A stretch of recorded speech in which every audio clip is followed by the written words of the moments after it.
Electric, Falmouth Co-op, Don's Auto Clinic and High Point Cadillac GMC, Judy K. Gildy Photography, Advanced Optometry, McBain Rural Agricultural Schools, Shepherd's Agency, and the live stream sponsored by McLean Transmissions. Now let's head to the stadium and join the voices of the McBain Ramblers, Jay Simon and Gary Vanna. And good Saturday afternoon, everybody, and welcome to Harry T. Running Stadium here at Thurlby Field in beautiful Traverse City, Michigan. District championship game in high school football as the McBain Ramblers are taking on the Traverse City St. Francis Gladiators, alongside my longtime broadcast partner, good friend, and all-around Renaissance man, Gary Hawkeye Vanna. I am merely Jay Simon, and we are thrilled to be with you for this one as the Ramblers, by virtue of their upset victory last week on Friday night over Oscoda, have earned themselves a district title shot against the Gladiators. Ramblers come into this contest at 6-4, the Gladiators at 7-3.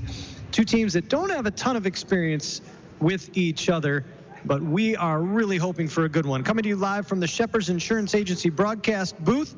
This is the Pluger Mechanical pregame show, licensed and insured for all your new installations, HVAC services, and light plumbing. Call Aaron or his brother Brad at 282-3194. That's 282-3194. Hawkeye, scale of 1 to 10, how excited are you? You know, this is the second most excited I've been all my career doing this game. The first most excited was when McBain played Lake City in my son's senior year, and this is the second most excited I've been all my career ever as a broadcast talent. I just want to call myself talent. You're the most talented one in this booth, that is for sure. The only one more talented than us is, of course, Abby Danforth, who is back in the studio turning the dials for us here on 107.9 CDY. It is a chilly, chilly day here in Traverse City, but Thurlby Field is clear. The snow is off and shoveled to the side, and the sun was out, peaking for a little while, but now we've got cloud cover. It is a great day for football. This is, again, the Pluger Mechanical pregame show. I mentioned these two teams don't have a ton of experience with each other. Do you know how many times they've met, Hawkeye? Well, you always do this to me, and I did the research. My guess is 7. That's very close. This would be their 6th meeting. The Ramblers are 1-4 against the Gladiators. The Ramblers' only win came in 2004. They took a D7 pre-district match, 27-24. In McBain. In McBain. In the last meeting between these two teams, 2015 regular season, the Gladiators coming away with a 35-0 victory. I mentioned that McBain is 6-4. They beat the top-seeded Oscoda Owls in this district 14-12 last Friday to earn their trip here to Traverse City. This is their 3rd consecutive playoff appearance. It's their 7th in this decade. They've made 15 appearances since the playoff switch back in 1999. They've got 5 district titles, a regional championship, and made 1 finals appearance in 2001. The Gladiators, well, everybody knows the storied history of Traverse City St. Francis in football. 7-3 on the year.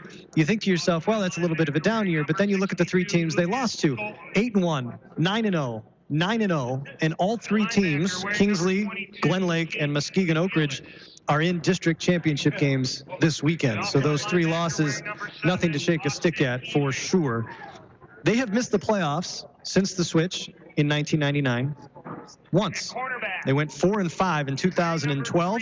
Before that, 1989 was the last time they failed to qualify for the playoffs, when they went 2-7. In 69 seasons of football, Hawkeye, I found this fascinating. Since 1951, 69 seasons of football, they have qualified for the playoffs. Now, keep in mind, before the switch, not everybody made the playoffs, but you could qualify. 60 out of 69 seasons. That's just an amazing. This is a very storied program, and it's always been an interesting matchup here. And this is actually going to be Pat Maloney's 2nd time facing Traverse City St. Francis. In his previous position in UP, they actually had to come down for a district final against Traverse City St. Francis. And yeah, it's a special experience, and you just can't let the experience get bigger than you. Absolutely, and it's probably easy to do. Thurlby Field, of course, is pretty legendary in high school football. It's the site used for semifinal contests. Even if no Traverse City school is still alive in the semifinals, it will be used as a semifinal location because of its turf field. The MHSAA likes to have a turf field at all semifinals so that the kids can get used to it if they've never played on it before they go to Ford Field should they make the finals. And it's just a really cool location. Huge press box. Best place I've ever called a game from. We're hanging over the crowd, basically. And you feel like you're on the field with the kids. You can see everything that's happening. It's the rare time when I see almost as much stuff as Hawkeye does during the game. Not quite, but almost. To tell you the truth, this has been my second favorite place to call a game from. What's your other one? The Uperdome. Superior Dome is awfully cool, I will not lie, but we are much further away from the field there, I feel like. I know. But it is a cool, that is a cool facility, and we have had the pleasure of being there on a couple of occasions as well. St. Francis comes into this game averaging 27.7 points per game and giving up 19.2. McBain averaging just under 22 points per game, giving up just 16.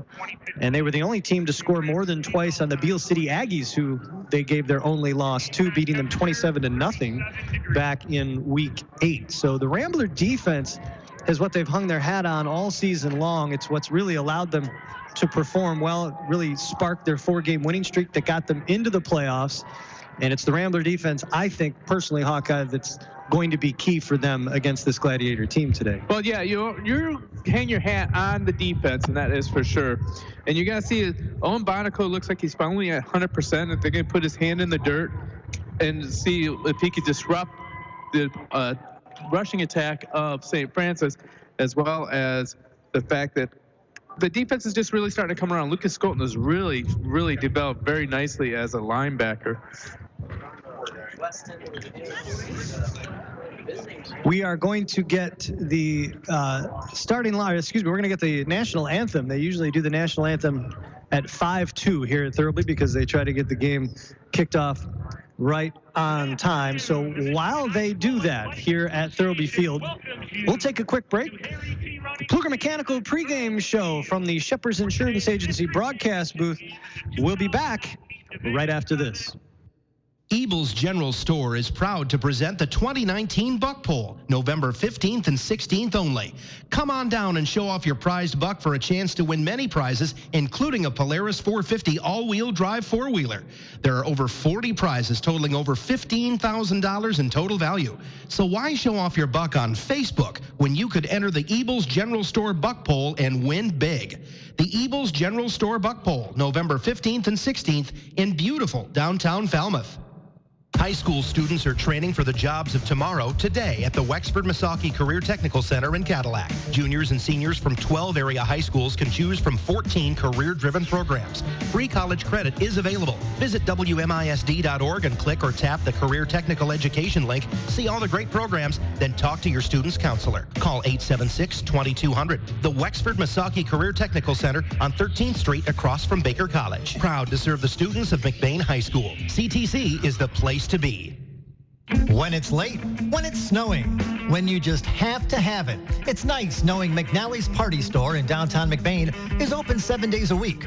Locally owned and operated with the friendliest cashiers helping to serve your grocery needs. From candy and chips to pop and munchies, McNally's Party Store, they're still keeping it cold. And wishing the McBain Ramblers good luck in tonight's game. That's McNally's Party Store in downtown McBain, open 7 days a week. McBain Rural Agricultural Schools is looking for the next generation of Ramblers. If you want to give your child the gift of a great education, make McBain Rural Agricultural Schools your school of choice.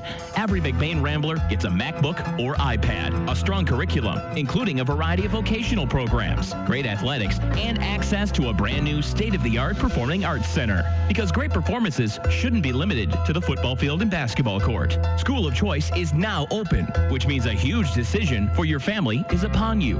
If you want a school that will challenge your child, support your child, and celebrate your child's individuality, make sure McBain is on your short list. It's never too late to change schools, and McBain is accepting students K through 12th grade. For more information, visit mcbain.org or call the superintendent's office at 231-825-2165. That's 231-825-2165. 231-825-2165.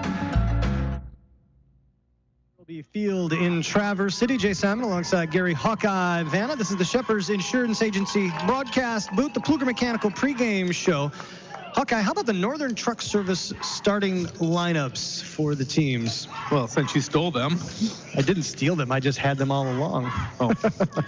For your McBain Rambler roster, you got number 1, Sebastian Madsen. Number 2, Deacon Dottie. Number 3, Gavin Seelan. Number 5, Braylon Pace. Number 6, Kevin McGillis. Number 7, Austin Ealing. Number 8, Justin Gidley. Number 9, Elijah Baker. Number 11, Matthew Utek. Number 12, Ethan Barton. Number 16, Josh Hart Jr., Chubby. Number 17, Trevor Bode. Number 18, Kagan Yaklin. Number 20, Brock Maloney. Number 22, Katie McGillis. Number 24, George Brown III. Number 25, Owen Bonico. Number 33, Dustin McLean. Number 34, Daniel Rodenbaugh. Number 35, Alex Sycamore. Number 44, Caleb Camphouse. Number 51, Derek Camphouse. Number 55, Alex Sycamore. Number 56, Drew Vanham. Number 57, Brady Bailey. Number 62, Lucas Colton. Number 64, Jesse Sycamore. Number 66, Mac Bonico. Number 67, Owen Burkholder. Number 68, Caleb Mount Outman. Number 70, Josh Mayhew. Number 70, Josh Reed or Spencer Reed. Number 73, Daniel Maloney. Number 74, Brant Bonico. Number 75, Aaron Ingram. Number 88, Keith Baker. That is phenomenal. Ladies and gentlemen, that is a professional. Please don't try that at home. I think we mentioned, may not have, that McBain won the toss, deferred. They will be kicking off to St. Francis to start this contest. George Brown III will be the kicker. And George will put boot to ball, and we are underway as this will be taken at around the 10-yard line. This is Sterling Holcomb, and Holcomb is going to get piled up at around the 21-yard line, and that's where the Gladiators will kick things off. Hawkeye, brought down by 25, Owen Bonico. I know wanted to allow you to get this story in, 11 yards in the return. but I just want to kind of set it up, and when we get an opportunity later to tell the story, your son Drew, obviously, is a senior on this team, and Gladiators are obviously favored in this game. I don't think too many people are giving the Ramblers much of an opportunity as the Gladiators come out in a single wing T look as quarterback Colin Endress will hand it off. Trying the right side of the line is Holcomb. Holcomb will take it up to about the 25-yard line. It'll be 2nd and 6. Based on your son's behavior, he thinks the Ramblers have a shot. Yeah. Well, last night, Drew went out to the store in Everett, and they had all this Trump paraphernalia. And I saw him this morning dressed up in his new Trump hat and T-shirt. And I said, "What are you doing with that stuff on?" He goes, "Well, you remember 2016 when people said Trump didn't have a chance to be president?" And I go, "Yeah." "Well, they don't think we have a chance today either." I go, "Yeah." "What happened when Trump was on the day in 2016? Oh, and he walks away. So we got a penalty on the Gladiators. This is really weird. We have not heard a referee live ever this year. And now we can hear it as a false start penalty on the Gladiators will cost them 5 yards, take them back to the 20-yard line where it will be 2nd and 7. Full house backfield. On a good counter play, wide open, plenty of room to run for Anthony Piedmont. And Piedmont has a first down out at the 40-yard line. 20-yard gain. It's reminiscent, Hawkeye, of the Rambler teams of 5, 6, 7 years ago when they would run a lot of single wing, double wing, full house looks and fake it, I don't know, about 84 times before handing it off. Requires a lot of discipline from the defense. Endress is going to roll out to his right, throwing underneath, has a man, and cut down beautifully. Rodenbaugh coming up and dropping Anthony Piedmont for a yard loss. Marked that ball back at the 39. Yeah, that was really well strung out by Rodenbaugh. Good open field tackle there. McBain's going to make a St. Francis. I think they're going to be okay on the passing game. See if St. Francis can continue the rush attack. Endress, the 6'3", 196-pound senior. He's got Olivier, Holcomb, and Piedmont in the backfield. Endress, a couple of fakes. They'll give it to Piedmont, and Piedmont, the junior, trying the left side. Nothing there as the Ramblers cut him down right at the line of scrimmage. No gain. And the Ramblers will force a 3rd and 10. Yeah, what happened there is that simply Trevor Boat beat his man on the kickout block and was able to take that third handoff coming around and throw it back for a loss. Gladiators will come out with the receivers sent either way, left to right, going left to right across your radio dial. Endress wants to throw, throwing underneath on a slant and incomplete. Pass was intended for Jimmy Muscovich. I had that written down somewhere. I think How to Muscovich. pronounce that? Muscovich, that's what it is. Oh, you know what it's Muslakovich. That's what it is. I have it written down phonetically. It's Muslakovich. That's what it is. That's what I said. And it's not even close to what you said. It's the problem with calling a radio game broadcast from a booth where you've got 4,000 people standing behind you. They all hear you screw up a name and they all correct you. But I appreciate that. Jimmy Muslakovich. So the Ramblers will force a Gladiator punt. And there's a solid boot from Andrew Simas, taken by Gavin Seelan at his own 35. Seelan stringing it out to the right, will cut back and now be brought down at about the 41-yard line. So the Rambler defense does its job. And now the Rambler offense will come out with 9:35 to go here in the opening quarter. No score. Yeah, the defense answered the call there, and it'd be interesting if McBain's going to be coming out with a full house attack or going to the spread offense. They really trusted that full house, so that's why we're going to the spread. 2 receivers split to the right for George Brown III. They'll send Seelan in motion. Brown will give it to Seelan. Seelan coming around the left side, gets a nice block, and unfortunately, Seelan tripped up on Rodenbaugh's legs as he tried to cut inside. He did pick up a few, get it up to the 44-yard line. It'll bring up 2nd and 7 for the Ramblers. No score here in the first quarter, 9:15 remaining. As the Rambler defense forcing a punt on the Gladiator opening possession. Owen Bonico split out as a wide receiver. Bonico is in the slot on the near side as Ramblers go right to left. George Brown III, I don't know if that's a broken play or what, but he just took off immediately. There was nobody near him.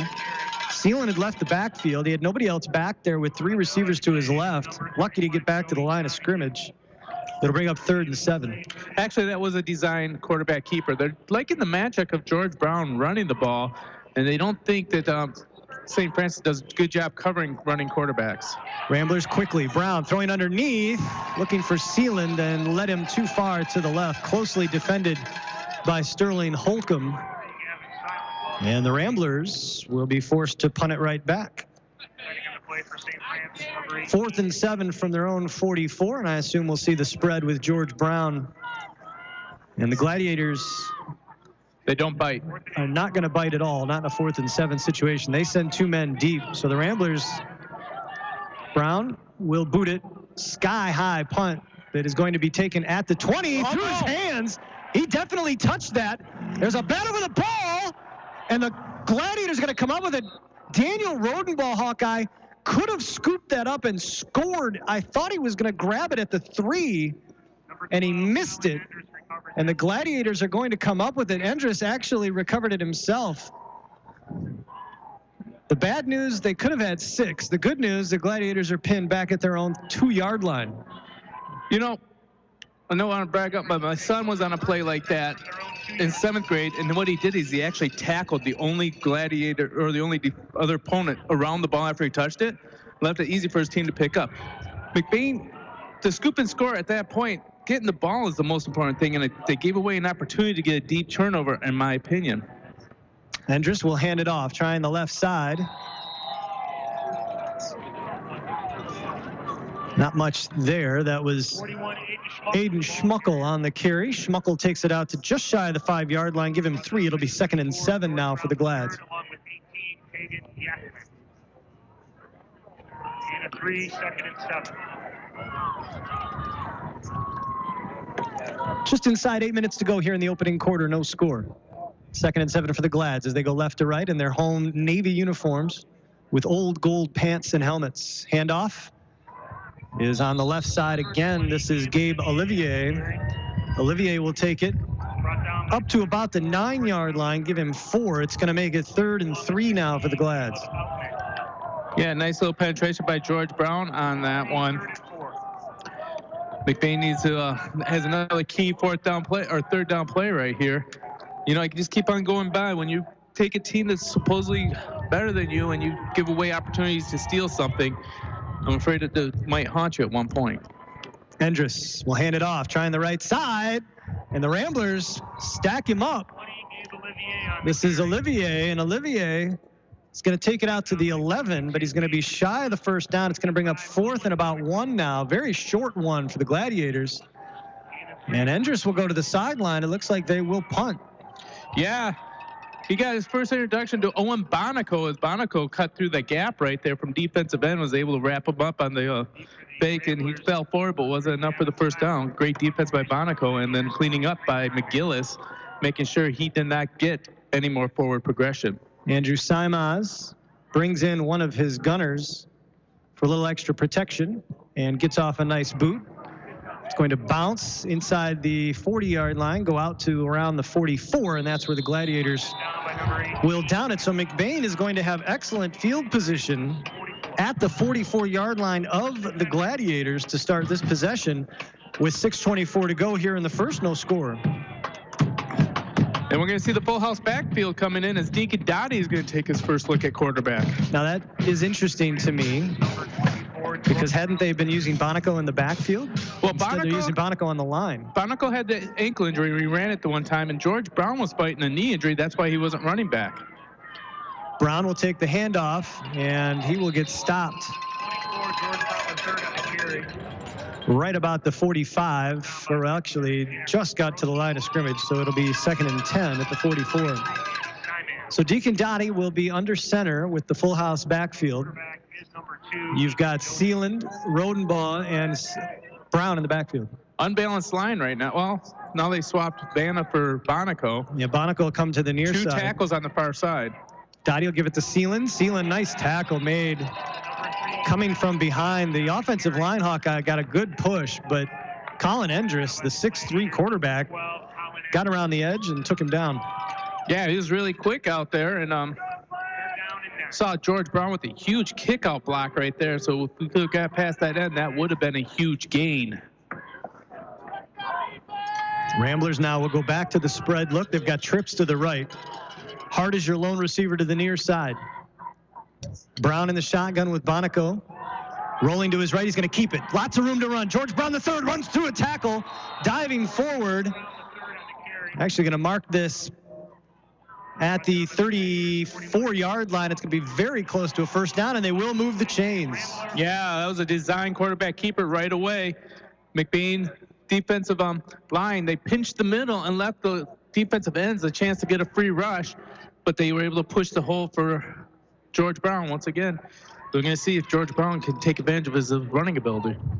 Brown's going to try it again, straight up the middle, runs right into a tackler, takes him backward over the 30-yard line, down to the 29, gain of about 5. It'll bring up 2nd and 5. You know, it's been interesting in the last 2 plays, the ball has bounced loose after George Brown's hit the ground. So the turf is actually causing a little ball security issues. Yes. But it's a good thing in high school that when you're down, you're down. NFL, if your ball can't cause a fumble either. Ground can't cause a fumble either. But if you're not being tackled and you hit the ground, that's true, you're still live.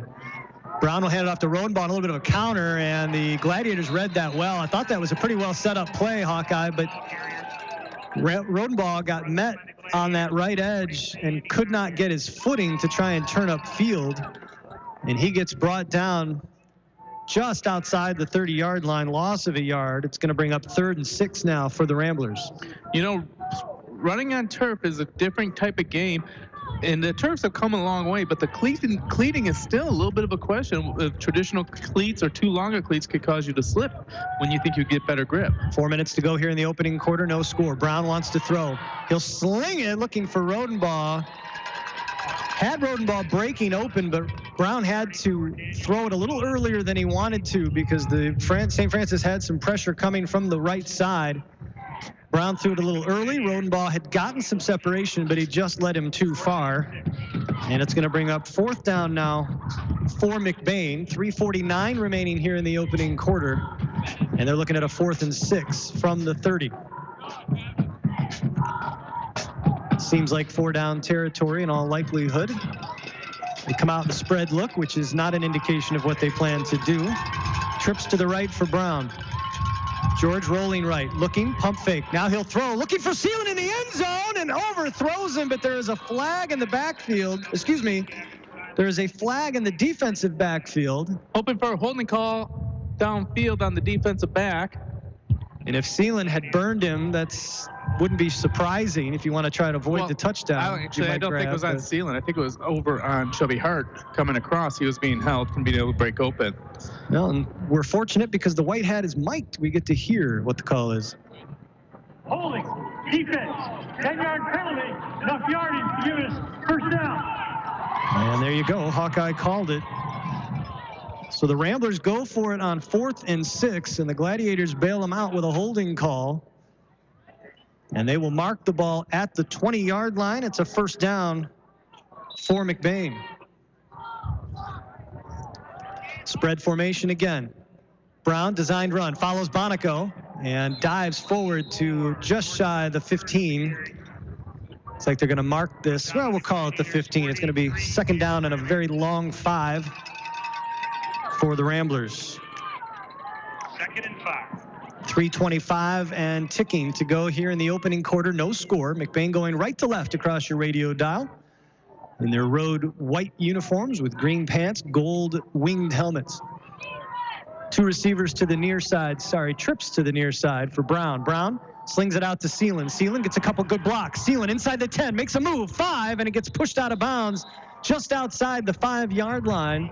No flags, which I say that only because so often when you run a receiver screen like that, Hawkeye, and you've got receivers blocking DBs, it's so much more obvious when there's a hold, and oftentimes that gets picked up. Instead, it is a first down at the 6 for McBain, 1st and goal for the Ramblers. No, number 22 on St. Francis, I've never seen a defensive end turn that far inward. Yeah, he is completely on a 45-degree angle. Brown around the right side. Brown into the end zone. Touchdown, Ramblers. McBain draws first blood on the second drive of the game. The short field, they commit, and they execute, and they cash in. George Brown III with the quarterback keeper around the right edge into the end zone, and the Ramblers have a 6-0 lead, and now they'll go for 2. Spread formation, trips to the right. Brown wants to keep it himself. He'll try it again, powering his way forward. And I believe he is going to be stopped short, and he is. Credit the Gladiators. Brown had a head of steam, and they stood him up at the 1. So the Ramblers, 2-point conversion fails, but with 2:58 to go here in the opening quarter, McBain has a 6-0 lead over the Traverse City St. Francis Gladiators. We'll take a break and be back right after this. This is WCDY McBain, Cadillac Lake City. Guess who's back again? Come on. Hey guys, this is Bruno Mars. This is Shawn Mendes. Hey, this is Maroon 5. What y'all trying to do? Dropping the beat from the top of the lake. What's that sound? Cadillac's new number 1, 107.9 CDY. Your one-stop farm supply store is Falmouth Co-op in the heart of agriculture country. With locations at Falmouth and McBain, Falmouth Co-op has what you need to keep all your animals well-fed and healthy. Plus, bulk fuel and professional agronomy services like custom fertilizers and spraying and soil and grid sampling. Falmouth Co-op is your premier grain dealer and birdseed headquarters. And the McBain location has pizza, burgers, wings, and appetizers. Stop in today at either location in Falmouth and McBain. Falmouth Co-op is proud to support McBain's student athletes. We've all been there. We rely on our vehicles more than ever to get us where we need to go, safe and sound. McBain Auto Service is open Monday through Friday and are fully licensed and insured to serve you. With over 50 years combined experience, they specialize in everything from brakes to engine repair with no job too big or small. Stop in for a safety inspection. McBain Auto Service, located at 9438 South Maury Road in McBain, or call 231-825-2729. Back to Harry T. Running Stadium here at Thurlby Field in Traverse City. Jay Simon alongside Gary Hawkeye Vanna. Abby Danforth turn the dials for us back in the studio. McBain Ramblers draw first blood, a 6-0 lead after a 6-yard touchdown run by George Brown III. The Brown 2-point conversion run stuffed at the 1 by the Gladiators, and Brown's kickoff sailing into the end zone We've never seen that before from a McBain kicker. Never happens with McBain. And so the Gladiators will take over at their own 20-yard line. And wow, nothing there for Gabe Olivier. As he came to the left side of the line, there was an opening for a moment, and then George Brown III and I think Ethan Barton just eliminated that opening. Third along 62, Lucas Skolten. PA announcer says it was Lucas Skolten in on the tackle. I trust him. No gain on the play. It'll be 2nd and 10 for the Glads. 2.5 minutes to go here in the opening quarter. Full house backfield for the Gladiators. They'll try the right side. Ball is bobbled, and now it's on the turf. Get it! And missed. Recovered by Andrew Simaz, who was the initial ball carrier. He bobbled the initial handoff and then lost it when he got hit. And I thought it was going to bounce right up into the hands of Gavin Seeland, but Simaz able to recover. No gain on the play. It'll be 3rd and 10. And now the Gladiators will come out with 2 receivers, 1 split either way for Endres will hand it off, and the Ramblers pursuing and stopping Aiden Schmuckel around the right edge. Give him a gain of about 2, but it's going to bring up 4th and long now as the Rambler defense, Hawkeye, about as good a start as they could have hoped for. Yeah, they're looking really sharp at this point, and it's going well for them. Long game to go, though. Minute 20 remaining here in the opening quarter as Andrew Simaz goes back to punt. My apologies to Colin Endres and his family, as I've murdered his name twice now. Endres. Keep that in mind. Another nice punt taken by Seeland at his midfield. Seeland with a ton of room around the right edge. He's got a couple of blockers. Seeland to the edge, out of bounds, and pushed out of bounds at the 26-yard line. And the Ramblers with terrific field position to start this possession will have it at the Gladiator 26 with 58 seconds remaining here in the first quarter. Yeah, McBain's got a really good start again. Short field. See what they can pull off on this. If you wonder why Hawkeye doesn't sound too excited, he's got a senior on the team, so he's a little more concerned all the time. We got a flag on the play, comes in from the white hat late behind the play. We got a hold coming against the Ramblers, so the 1-yard pickup is going to be negated by a 10-yard drop back. Should be marked at about the 36-yard line for the Ramblers, that it's going to bring up 1st and 20. They're holding on the offense. 10-yard penalty, repeat first down. I feel like I'm in an NFL game. It's crazy. This is a fantastic facility, and this is just so much exciting. It's exciting as a dad watching, and as a teacher watching these kids getting to play in this type of atmosphere. You know, we got a picture of the game earlier, and you can hardly see the benches on the side because of all the snow they got in the last day. Brown back to pass, throwing underneath. He's got Seeland inside the 25. They pick up the penalty yardage and a touch more. So it's essentially like that play didn't happen because he's down at the 24-yard line. There's your 2-yard pickup that Brown had before the penalty call. 12-yard connection between Brown and Seeland. It'll bring up 2nd and 8 for the Ramblers.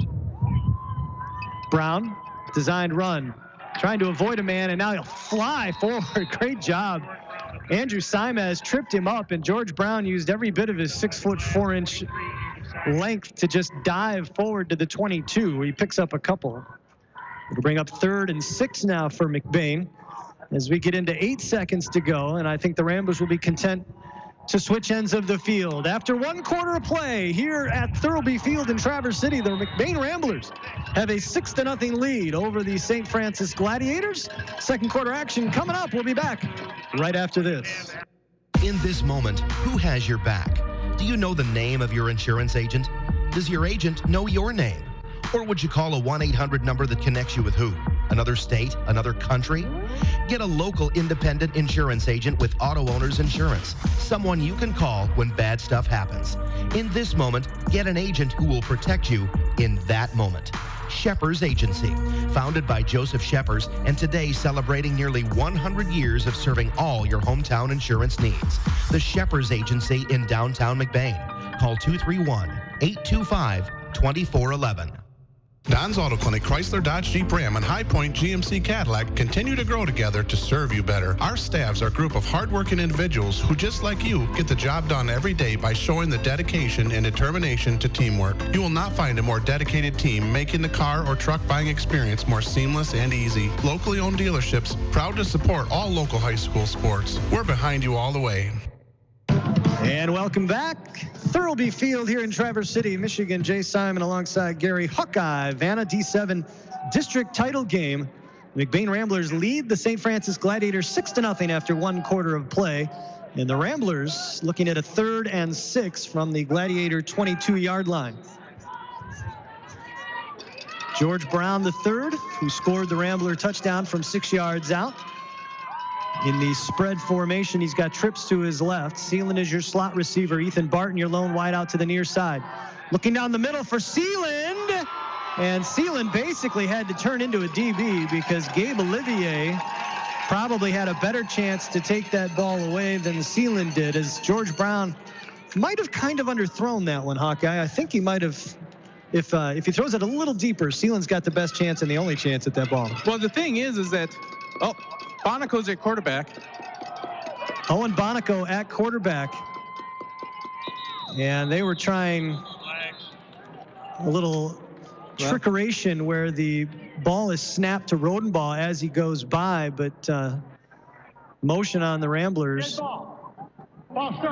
There's a new trick play they implemented this week that they need to maybe work on a little bit more. But what was supposed to happen was that was supposed to be a double reverse halfback pass from Seeland to George Brown for the touchdown. There you go. Just how they wrote it up. Instead, it's going to be 4th down and 11 now from the 27-yard line.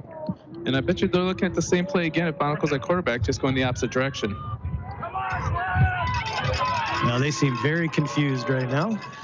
Not going to lie. Oh, no. Nope, you got Seeland at quarterback now with Bonico in the backfield with him. Trips to the left. Gavin Seeland, designed run to the left side. Seeland cuts inside and slips to the ground. Well, I tell you what, if George Brown III just runs out, I don't think anybody was guarding him. They were coming in to try and get to Seeland. He could have flipped it to Brown all alone. Oh, and then Bonico's down with that ankle. And Bonico is on the turf on his back. And the young man is clearly in a little bit of pain. 11:48 to go here in the second quarter. Ramblers have a 6-0 lead while they attend to Owen. We will take a quick break here in Traverse City. We'll be back right after this. In the small town of McBain lies a locally owned family pharmacy that takes pride in helping improve the health of every patient that comes through the door. At McBain Family Pharmacy, you're more than just a prescription. Here, you're family, and their experienced team of professionals are always available to answer any questions you may have regarding prescription and over-the-counter medications. McBain Family Pharmacy is your full-service family pharmacy for both traditional and compound medications. Call them today at 231-825-8175. That's 231-825-8175. Or stop by their store, located at 119 North Roland Street in McBain. Just like a referee needs great eyesight to make the big calls, you need great eyesight to tackle life's challenges. At Advanced Optometry in Cadillac, their qualified and professional staff works together to ensure your visit is comfortable, accommodating your busy schedule and addressing any questions prior to your appointment. Whether it's a general eye exam or treating a condition that requires an in-depth diagnosis, you'll get undivided attention and a plan based on your needs and Advanced Optometry's expert opinion. Focused on your eye health, Advanced Optometry on Polister Street in Cadillac. Learn more at advancedoptometry.com. Off the field, and the Gladiators with possession now as early in the second quarter here. First down from the 27-yard line.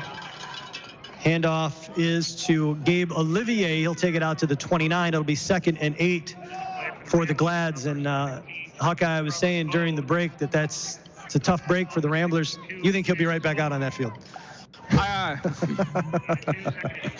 He's about the toughest kid the Ramblers have, without question. I think he's done with offense for the day, and you'll see him on the next defensive series. I think that's probably a good call. Colin Endress will take it himself around the right edge as they pull a page out of the Rambler handbook. And Endress, the Ramblers do a nice job of stringing it out. Endress at 6'3", 196, doing his best to try and carry a couple Ramblers forward, but McBain stacks him up. They'll give him the 32.5. I'll give him the 33. It's a 4-yard pickup. It'll be third down and about 4 now for the Gladiators. 10:46 to go here in the second quarter. 6-0 McBain with the lead. Glad's going right to left. Endress with 3 backs in the backfield. Full house look.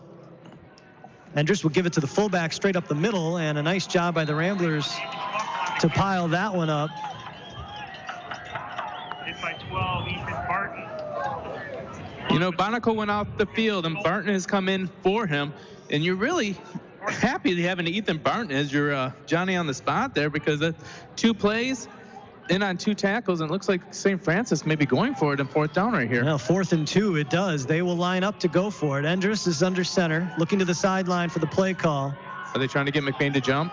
It could be. Ramblers need to be disciplined here, without question. They will go for it. Handoff. He's got the first down and more as they give it to Andrew Simaz, who fumbled it on their previous possession. Simaz hangs on to that one, and he's got a Gladiator first down at the 40-yard line. Big play call there by head coach Josh Sellers. Well, you got to get your offense starting to click it right now. McBain's defenses look strong, and that's the best opportunity you had to keep a drive going. Here's a pitch out to the left side, and the Ramblers stack him up. That was Simaz again. And we have whistle. We have a flag. We do. We have a flag in the defensive backfield. And they're going to be calling against St. Francis. It's going to be an offensive hold.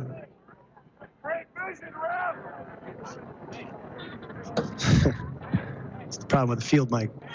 Get to hear everything out of the crowd. Well, the crowd said that was the advanced optometry good call, as he said great vision for ref. So That's he agreed with it. I think he was advanced optometry, good call. So the 10-yard penalty, the flag was thrown out by was actually thrown in McBain territory. I would think the Ramblers would decline this call because they brought him down at the line of scrimmage. It's going to be a 4-yard penalty, I believe, if they take it. They're holding on the offense. 10-yard penalty, repeat first down. No, wow. They're going to mark this off from just outside the 40. So it's going to take it all the way back to the 30-yard line. It'll be 1st and 20 now for the Gladiators. Goodness, the flag was thrown way in the defensive backfield, but maybe he couldn't get it against the wind where he needed it to be. Here's a spread look from the Gladiators. First time we've seen it. 2 receivers split either way as the Ramblers look to adjust. Endress back to pass, under pressure, trying to throw a little screen underneath. It was read beautifully, but now getting away. George Brown will make the tackle. Aiden Schmuckel will bring it out to the 43-yard line, but my goodness gracious, Lucas Skolton had a chance to blow Schmuckel up as soon as he caught the ball and just missed him. Yeah. Tough call, tough play to time. He couldn't blow him up too early, and Schmuckel just made him miss. Yeah, that was about a 25-yard change in fortune with that missed tackle. Endress back to pass again. Under pressure this time, nowhere to throw it, and he's going to be brought down back at the 30-yard line. And Lucas Skolton doesn't miss twice. That's what I'm going to tell you, is him and Trevor Bowe get the sack on that one. They'll mark the ball at around the 32. It's going to be an 11-yard loss. Boy, this drive chart looks so weird right now. 10 yards this way, 10 yards that way. Do I have a Matt Utek sighting on the defensive end for the Ramblers right now. Do you now? You do. Wow, Matt Utek in. Defensive tackle. Defensive tackle on the right side of the Rambler line. The junior getting some big minutes right here. Endress, Utek coming in on him. Endress will launch it up for grabs, and it is caught. Now it's fumbled. Get it for a change, and George Brown will fall on it. Schmuckel made the catch. Simaz made the catch. as he was battling with Austin Ealing out there, made a fantastic fingertip catch, took 3 steps, was hit and lost it. And George Brown III recovers it, and the Ramblers will take over at their own 25-yard line, basically, Hawkeye, almost like a punt. I don't care. It's McBain's ball. That it is. And we were burned deep on that one, so that's fantastic that we were able to cause a turnover. 8:05 to go here in the first half, and McBain will take over at their own 25-yard line. They've got a 6-0 lead here in Traverse City. 2 receivers split to the right for Brown in the shotgun. He'll hand it off to Sealand, and Gavin Sealand, forcing his way through the line, will take it up to about the 28-yard line, gain of 3. It'll be 2nd and 7. Wind you can hear from our field mic picking up a little bit out there as it is blowing essentially from, I got to figure out my orientation, I think south to north, right? It's kind of twisting. I guess it's kind of going from west to east. That's a safe call.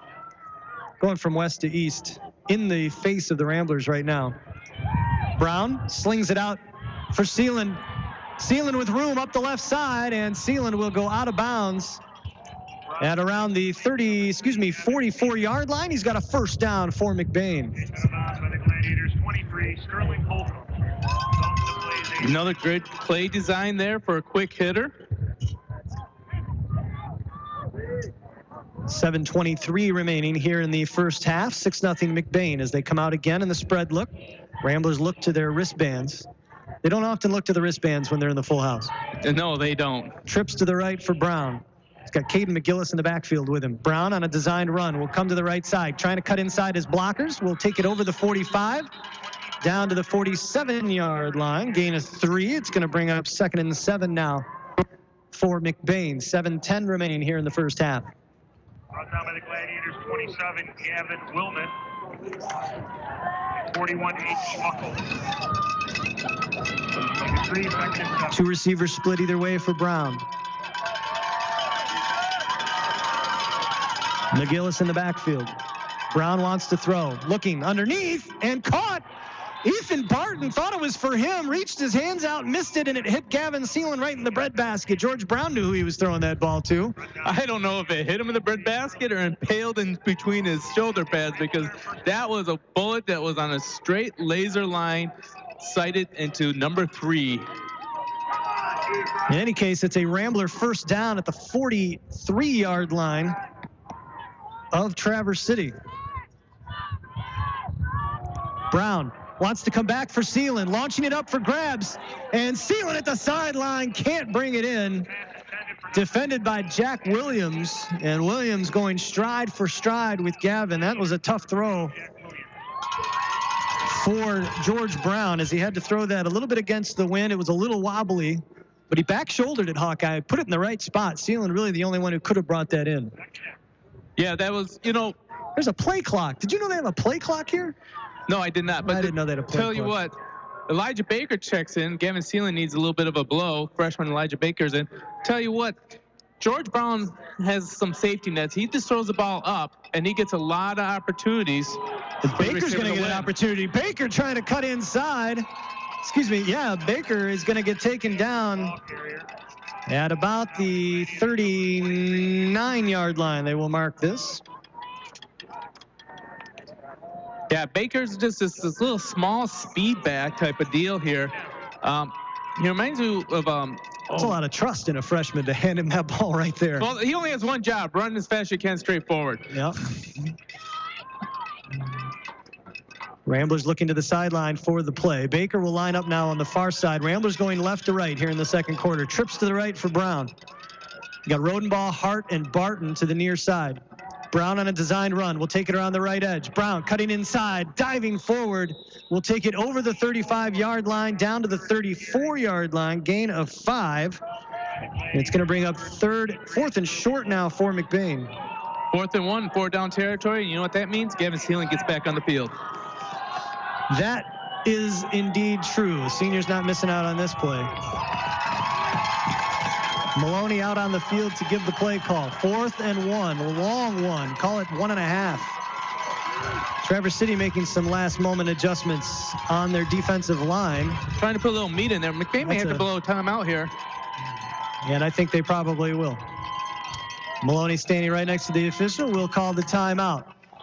4:58 remaining here in the first half. Ramblers have a 6-0 lead over the Gladiators. We'll keep it right here. I want to let you know this broadcast brought to you today in part by Don's Auto Clinic and High Point Cadillac GMC, LC Materials, McBain Rural Agricultural Schools, McBain Family Pharmacy, and the Ebles General Store, where they've got a buck pole coming up. Yeah, they have some fantastic prizes there too. There's a 4-wheeler on there, some guns, and I tell you what, some of the processing and just out there the other day, got myself some New York strips, and it was like $3.99 a pound, and I got those cut 1 1/4 inch thick and threw them on the grill the next day. Tell you what, it may be snowing outside, but it's always grilling weather for me. Do you grill all winter long? Oh, heck yeah. Sometimes inside my barn, other times outside. I just open the door to get the wind to cut through in the winter. 6-0, McBain with the lead. And they are facing a 4th and 1 at the Gladiator 34-yard line. Big play, big early play coming up for McBain as they will come out in the spread look. You've got Barton and McGillis to the near side, Rodenbaugh and Hart to the far side. Brown has Gavin Seelan in the backfield. Send McGillis in motion. They'll pitch it out to Seelan. Seelan has one man to beat for the first down, and he's going to get stacked up. And I don't think he's got it. Based on the headline, and as he comes running in, Seelan had to get to just over the 33-yard line, and I don't think he's got it. They're not even going to measure this. This is going to be Gladiator football. Right in front of us here from our perspective in the press box. And give the Gladiators a lot of credit. I like the play call, Hawkeye. Seelan had space, but they did have a man on him one-on-one. And Gavin on this turf just not able to make you miss. I'll tell you what, 2 years ago, Gavin Seelan has him picking up his jock and is blowing by him. That ACL injury has sapped poor Gavin a little bit of his top-end speed and cutting ability. And we got a flag. Dead ball. Gabe Olivier was the original carrier, and it is going to be a motion call against the Glads. That'll cost him 5. Dead ball. Ball start. Offense. 5-yard penalty. Repeat first down. Yeah, that was just an awkward developing play. It was kind of like when McBain tried that trick one, and the man in motion kind of slows down his pace to try and get that jet sweep, and it just didn't look right. And that's why I think we saw the flag, is UTEC's getting significant time at defensive tackle, replacing Bonico. 1st and 15 for the Glads. They come out in a spread look. And just going to keep it himself. Straight up the middle. Room to run. Gavin Seelan making the touchdown-saving tackle out near midfield. And the biggest run of the game for the Gladiators has them a first down out at their own 49-yard line. Yeah, great job running up the middle there. You know, they took a page out of the McBain on the quarterback keeper. And once they got past the first level, plenty of space to go to. We now see Calvin McGillis come in at middle linebacker as Lucas Skolton's out to the sideline with a problem with his helmet. So we got another freshman out here. Second freshman gets significant time, and here he is on the first play. Endress will sling it out to Olivier, and the Ramblers do a nice job of snuffing that out. Caden McGillis coming up to help with the tackle. Calvin McGillis as well, I think, out there. Is that right? Yes. That is right. The freshman is out there at outside linebacker. And Skolton. Look at Pat Maloney trusting from freshmen in a significant game out there. Well, Skolton has helmet issues, so he had to come off. And it looks like Mount Altman is limping on the sideline right now.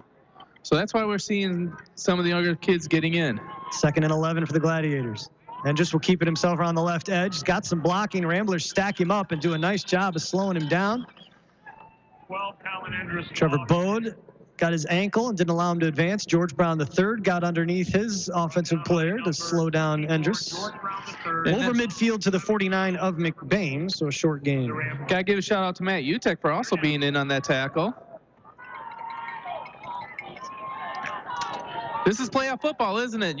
Everyone has to step up and they have to bring their best game possible. So you didn't come up to varsity just to watch, I guess. 3rd and 8. Endress rolling around to his right, wants to throw back across the grain. Bode can't catch up to him. Room to run for Simaz, and Simaz has got a first down inside the 35-yard line of the Ramblers. Bode was in decent position for it, but Simaz knew where he was going, and that's the hardest thing to do on a semi-slick field. Simaz curled away from Bode. Bode could not make the diving tackle. And Simaz, with some help, picks up some big chunks of yardage. First down at the Rambler 32, a 17-yard pickup for Traverse City St. Francis. No, another could have been, would have been, should have been, wasn't play. Yep. Well, the defense has had some big moments. Gladiator offense is too good to shut them down all the time. Endress sends a man in motion. He'll keep it himself. Again, up the middle. And Bode on the tackle. We'll stop him at around the 26-yard line. Give him 6. It'll be 2nd and 4 for the Gladiators. Yeah, it looked like Bode was trying to wrestle a small cap on that one as he went for a ride for an extra 3 yards. Well, Mount Altman's back in the line there, trying to tighten up that middle. 2:15 remaining here in the first half. Ramblers lead it 6-0 in this Division 7 district title game. Colin Endress, the 6'3", 196-pound senior quarterback, in the shotgun, sends a man in motion. Will keep it, try the left side. He's got plenty of room. Endress to the edge of the end zone. Touchdown, Gladiators. Colin Endress had been threatening to break it open, and he does on that drive with a couple of big runs, culminating in a 26-yard touchdown to tie this up at 6 apiece. Yeah, that best looking drive for the Gladiators. Big wide holes on here, and they finally just put in the hands of the quarterback. And the extra point attempt from Andrew Bliss, who I was watching warm up, putting balls into the baseball field well beyond the field goal. We'll try the extra point. Good snap, good hold. Bliss blasts it through, hits the outfield fence. And with 1:54 remaining in the first half, the Gladiators have a 7-6 lead over the Ramblers. We'll take a quick break and be back right after this. Making the final arrangements for a loved one is never easy. At Burkholder Family Funeral Home in McBain, they can help you get through the process one step at a time. Serving the families in McBain and the surrounding communities for over 40 years, they take pride in providing exceptional services that families can actually afford. The caring and compassionate staff at Burkholder Family Funeral Home can help ease the burden. Burkholder Family Funeral Home. Visit them today at 211 North Pine Street in McBain or call 231-825-8191. 7-6, the St. Francis Gladiators have taken the lead thanks to a 26-yard touchdown run by senior quarterback Colin Endress. The extra point providing the margin here at Thurlby Field in Traverse City. Division 7 district title game. Jay Simon alongside Gary Hawkeye Vanna. Abby Danforth turning the dials for us back in the studio. Rambler defense really done a fantastic effort through almost 2 quarters of play, but Endress, Colin Endress, the quarterback, had a big 20-yard run on that possession and closed it out with the 26-yard run. Close to 50 yards on that drive did Endress have. And the Ramblers right now dealing with some injury issues, looking to scramble their way back into this one as the kickoff will go into the end zone. The Ramblers will have it at their own 20-yard line. Well, McBain has a chance to get that offense that's looking pretty smooth to keep going, but they have 80 yards to go through, so it'll be interesting to see if they can Two timeouts remaining for McBain. They used one on a 4th and 1 play, which in retrospect now was huge because the Glads getting the stop on that play, that was the drive they then scored the touchdown on. Ramblers convert that, and who knows what we've got right now. It's always fourth down, isn't it? It is always fourth down. Ramblers come out of the full house backfield. Deacon Dottie under center. Unbalanced line. Brown, Rodenbaugh, and Seelan in the backfield. Handoff is to Seelan. Seelan trying the left side. Keep two hands wrapped up on that. Take it forward to about the 22. It'll bring up 2nd and 8. Don't forget, stick around for the McBain Hardware halftime show. I believe, Hawkeye, word on the street is we were going to have a special guest. Is that still true? We'll see. Well, we got all kinds of people in this press box. We could just grab somebody if we wanted to, right? I mean, yeah, Brent Neverth is going to be doing the halftime show with. There you go. Was that a firm shake of the head? No? Is that what that was? Yes. Full house backfield again. Seeland again, trying the left side of the line. And Seeland will take it up to about the 23-yard line. Give him a yard. And St. Francis is going to call a timeout, try and get another offensive drive out. They will call a timeout. We'll keep it here. 3rd and 7 for the Ramblers. Minute 14 to go here in the first half. Keep in mind, the way the wind is blowing right now, the Ramblers are going into the wind. That means that's how they'll finish the game. So when they get the ball to start the second half, they'll have the wind to their back. And that's the direction they were going when they scored their touchdown. Actually, both touchdowns have been scored in that end zone in this one. 7-6, St. Francis has the lead. As I mentioned, the McBain Hardware halftime show coming up. This broadcast also brought to you in part by Advanced Optometry, Pluger Mechanical, Northern Truck Service, and Shepherd's Insurance Agency. If you're leaving our listening area, or you've got friends and family that don't live nearby that want to still be able to listen to this game, they can do so. Tell them to head over to 107.9Wcdy.com. Click the Rambler game logo on the page. You'll be taken to YouTube. You can listen to us anywhere in the world where you've got a solid internet connection. Live streaming of Rambler football brought to you by McLean Transmissions. 3rd and 7 for McBain out of the timeout. Spread formation, trips to the right for Brown. Brown rolling to his right. Design keeper. Brown with room. Brown's got the edge. Brown, 30, slips to the ground and is brought down at around the 33, but he's got a Rambler first down. Big 10-yard pickup by George Brown III. Huge first down for McBain. Now, what that will do is, number one, that may stop St. Francis with thinking they will be able to get a first down.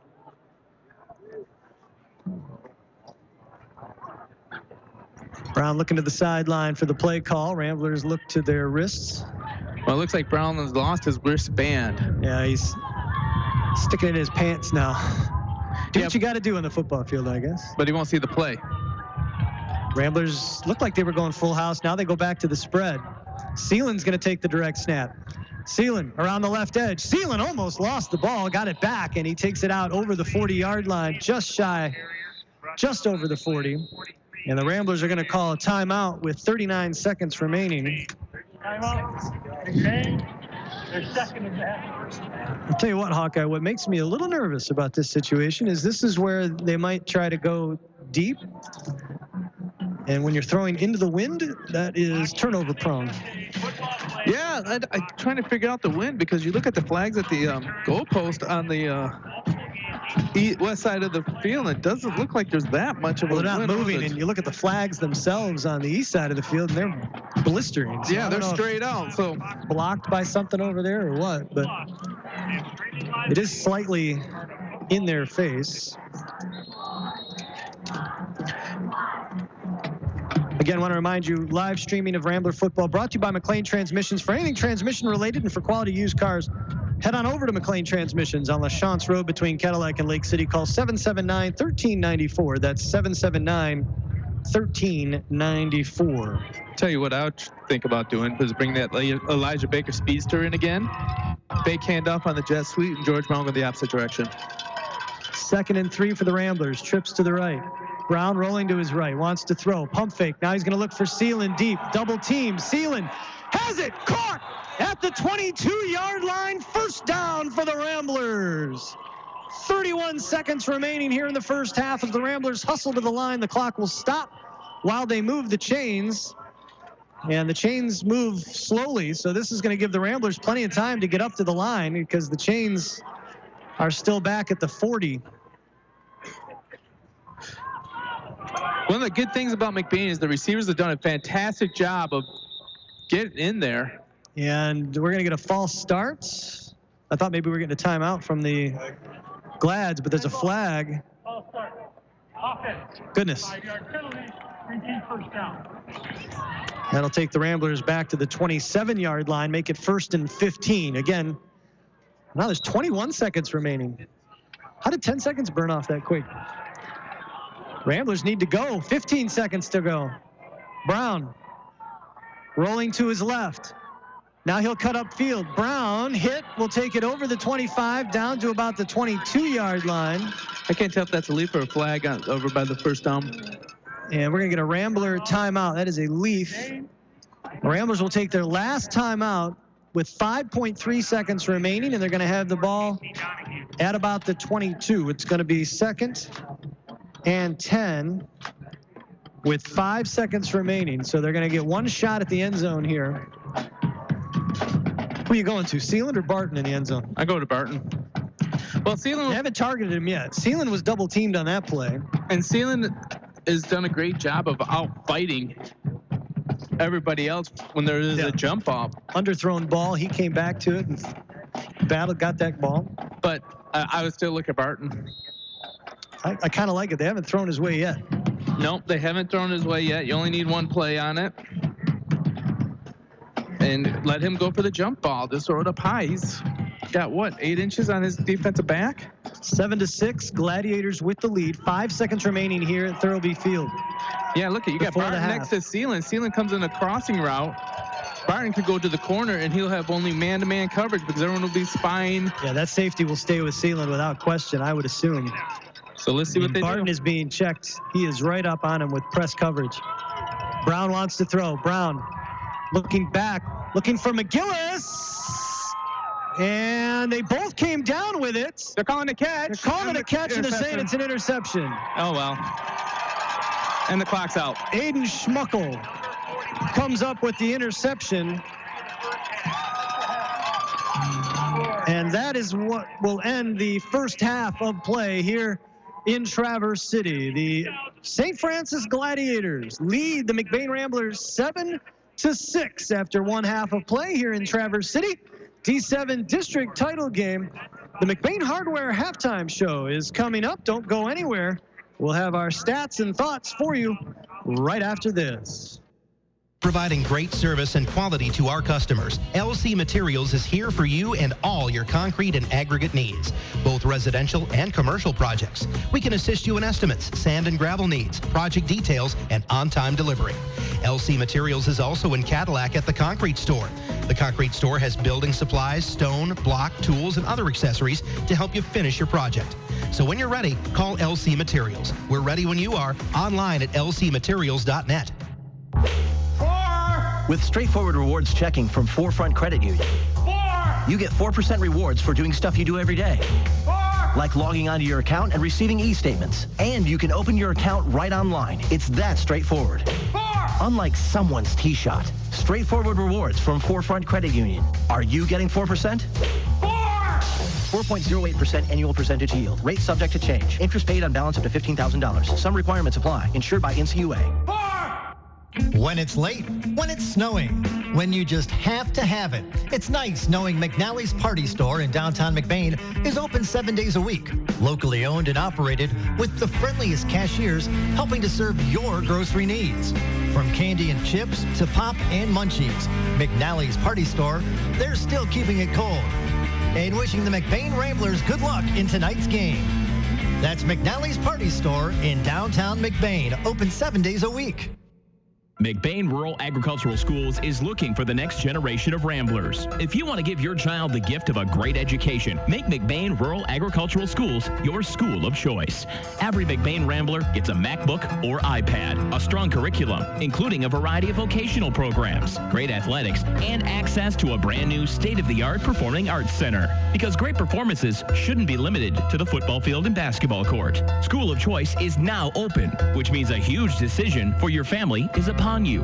If you want a school that will challenge your child, support your child, and celebrate your child's individuality, make sure McBain is on your short list. It's never too late to change schools, and McBain is accepting students K through 12th grade. For more information, visit mcbain.org or call the superintendent's office at 231-825-2165. That's 231-825-2165. 231-825-2165.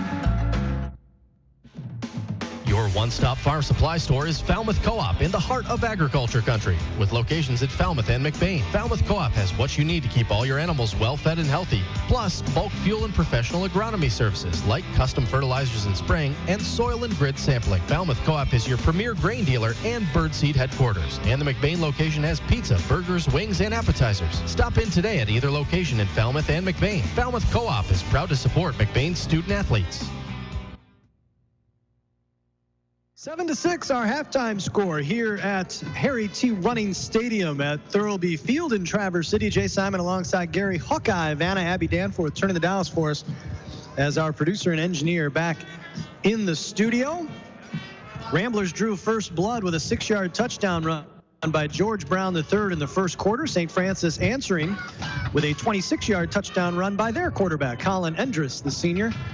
The extra point is the difference in the game right now. Andrew Bliss, kicker for the Gladiators, giving them the 7-6 lead. St. Francis 157 total yards in the game. McBain 155 unofficially. So the offenses have been pretty equal. The Rambler defense has done a pretty darn good job through this one up until that last St. Francis possession. But they have been dealing with an injury bug. Owen Bonico on the sideline right now after re-injuring the ankle.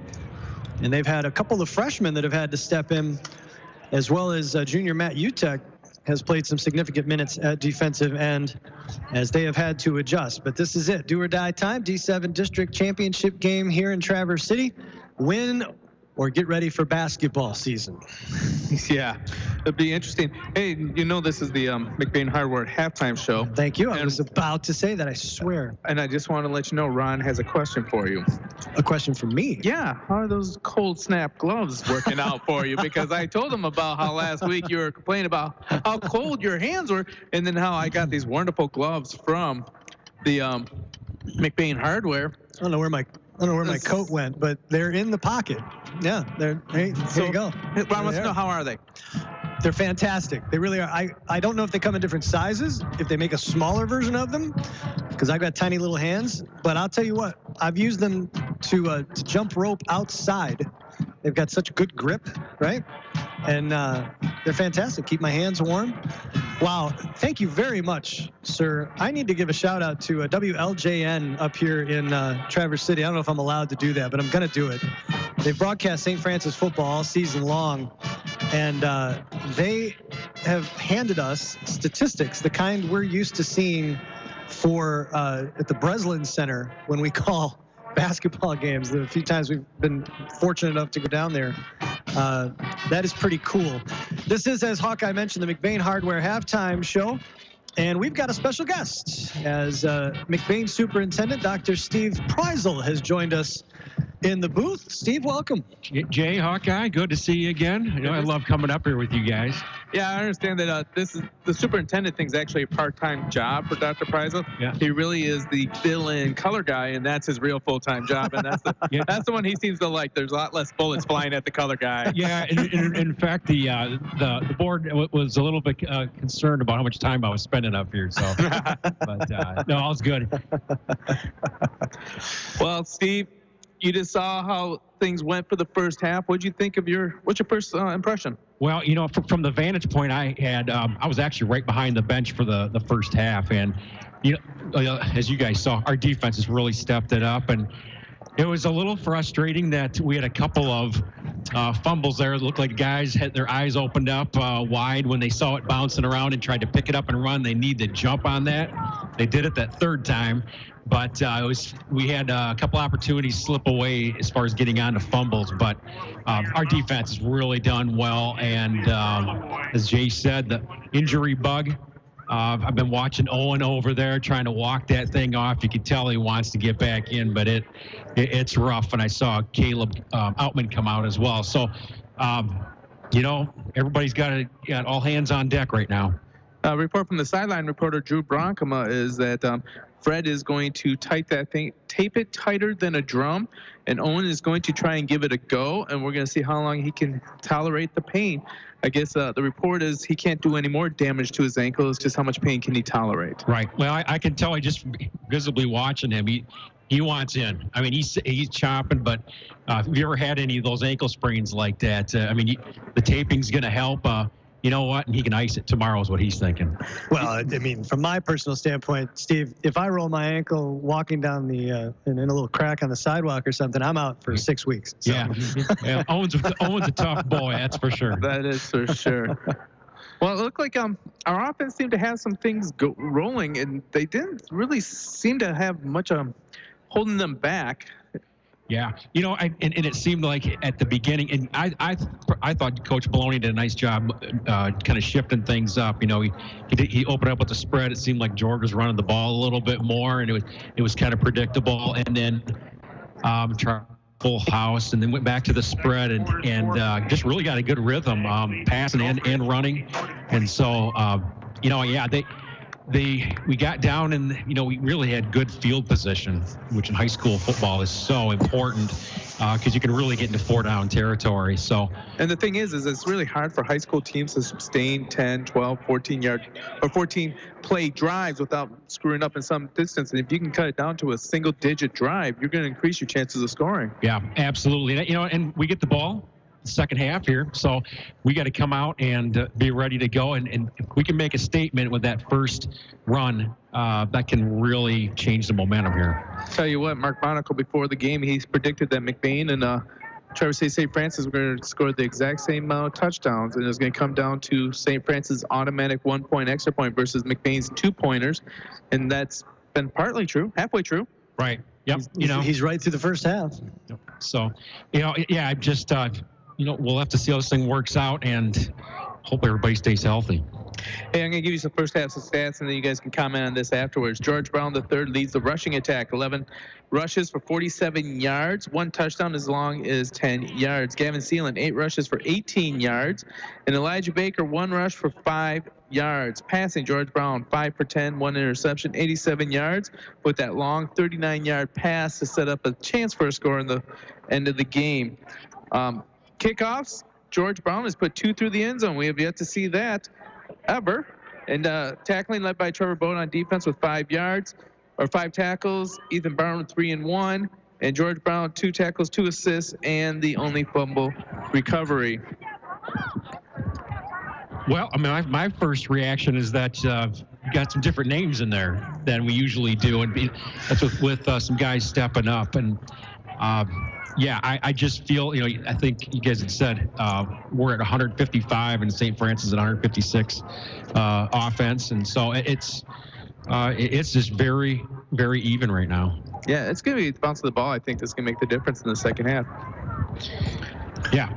This is the McBain Hardware halftime show. We are here at Thurlby Field in Traverse City. 7-6, St. Francis Gladiators lead the McBain Ramblers D7 District Championship game. Jay Simon alongside Gary Hawkeye Vanna. Dr. Steve Preisel joining us here on the McBain Hardware halftime show. I want to let you know this broadcast also brought to you in part by Wexford Misaki Career Tech Center, McNally's Party Store, Burkholder Family Funeral Home, and McBain Auto Service. Our sincere thanks to each and every one of our broadcast partners, most of which, almost all of which, have been with us all season long. Couldn't do it without them, and we appreciate them tremendously. This is, Hawkeye, just a terrific facility to broadcast from. We've been talking about that. I want to give a shout out to Wayne with the Traverse City St. Francis Gladiator staff and their hospitality here at Thurlby Field. We've got a great vantage point here in the corner of the booth. We got plenty of room for all of our equipment, and it's been a joy to call this game through this first half, and we've got a good one going so far too. Yeah, that is true on that one. So before we go any further on this, Dr. Prize, we're going to put you on the spot right now without letting you be prepared. What big events are starting to come up in the month of November in McBain? What do we see happening in Deer Day. Okay, that's right. Next week, Friday, there will be no school. I'm planning on taking a road trip to Iron Mountain, but I'm not trying to be overly optimistic. Yeah, you know, we this is the start of the break season. You've got Thanksgiving coming up. We got, I believe, girls as far as sports. We've got girls basketball starting Monday, boys basketball. You've got a lot of gym activity going on. So, but I think in our community that people are really gearing up for Deer Day on Friday. All right, so we got to pay attention to the calendar. Make sure you send your kids to school on the days they are going to be there. And I hate to talk about this, but there's one other thing that we might as well get this out, a little PSA, a public announcement here about snow days. How does that work again? Can you explain how the snow days are called and stuff like that? Just let everybody know. Absolutely. Wait, can I guess? Sure. I'm pretty sure it's you have a 4x4, and if you can get down your street, then no school, or school is not canceled. Well, I do have a 4x4, and some staff members in the past have said, Steve, not all of us have a big truck to go around on the road. So, but anyhow, no, we start very early in the morning. I work with Scott Dunham, our transportation director, and, you know, it really starts about 4 o'clock in the morning and looking at the weather and talking with other colleagues in the area.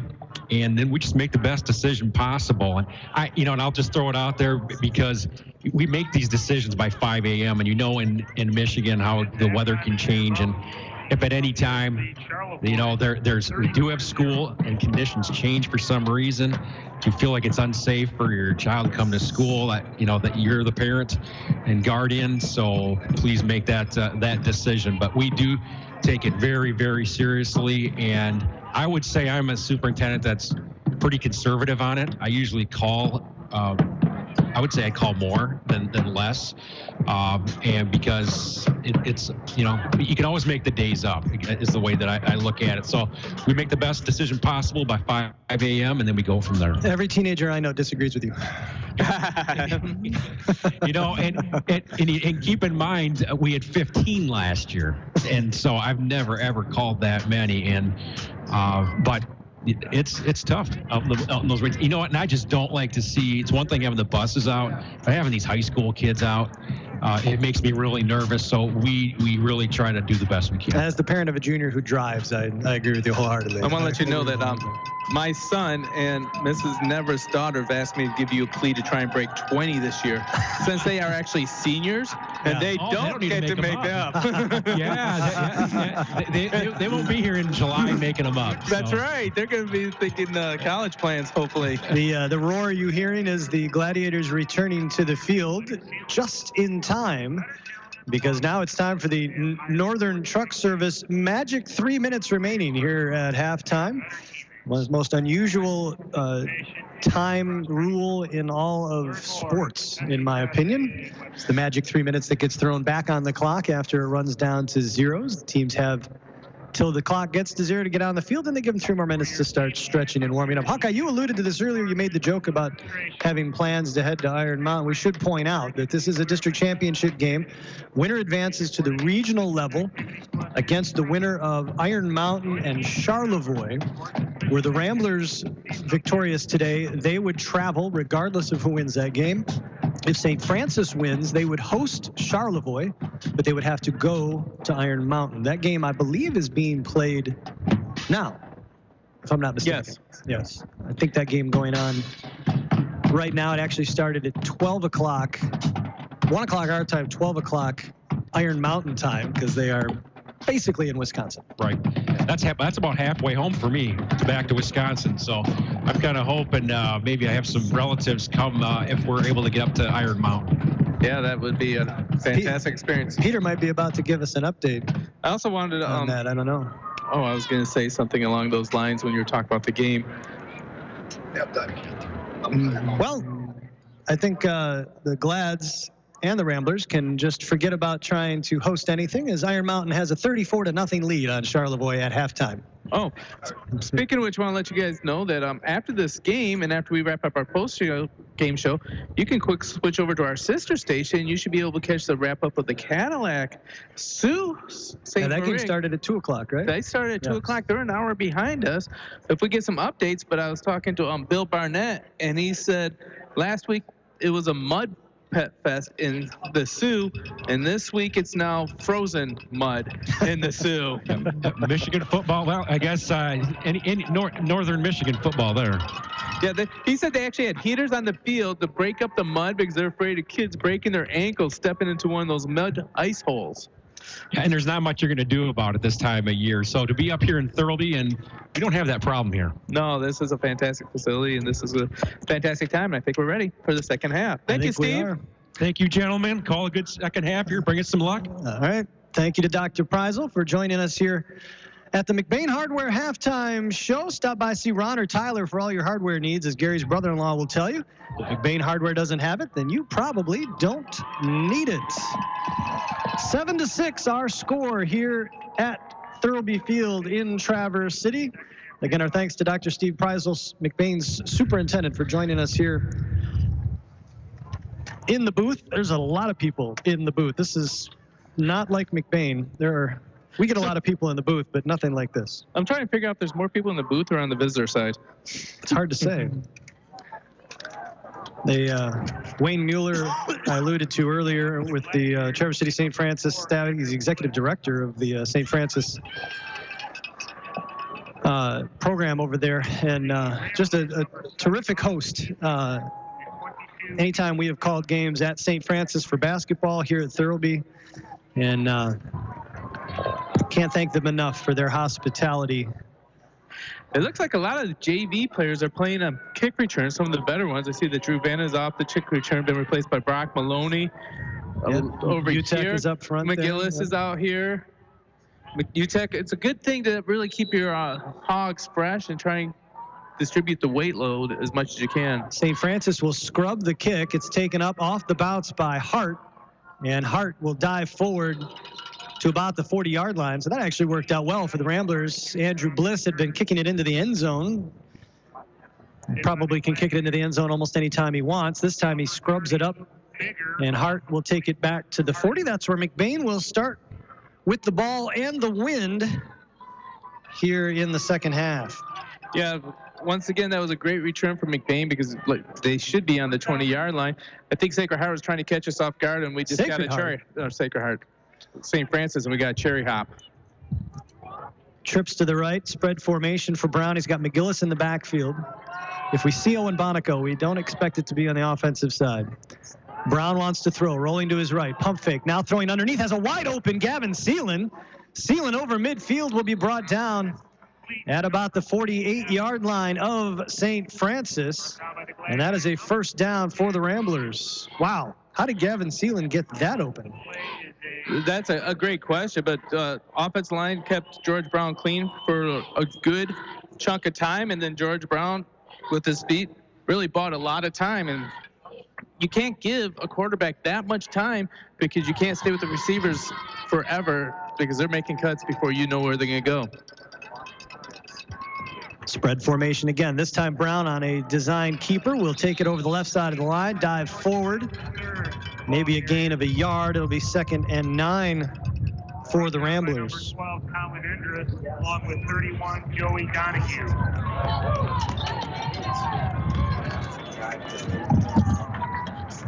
McBain looking to the sideline, then the bands sticking with the spread offense. 2nd and 9, two receiver split near side as the Ramblers go right to left to start this second half. Brown back to throw, looking left, fires underneath, in and out of the hands of Daniel Rodenbaugh, who knew he was about to get hit. Yeah, he was looking for the run before the completion of the pass. Yep, he was looking to make a little move, maybe a little cut, and did not keep handle on the ball.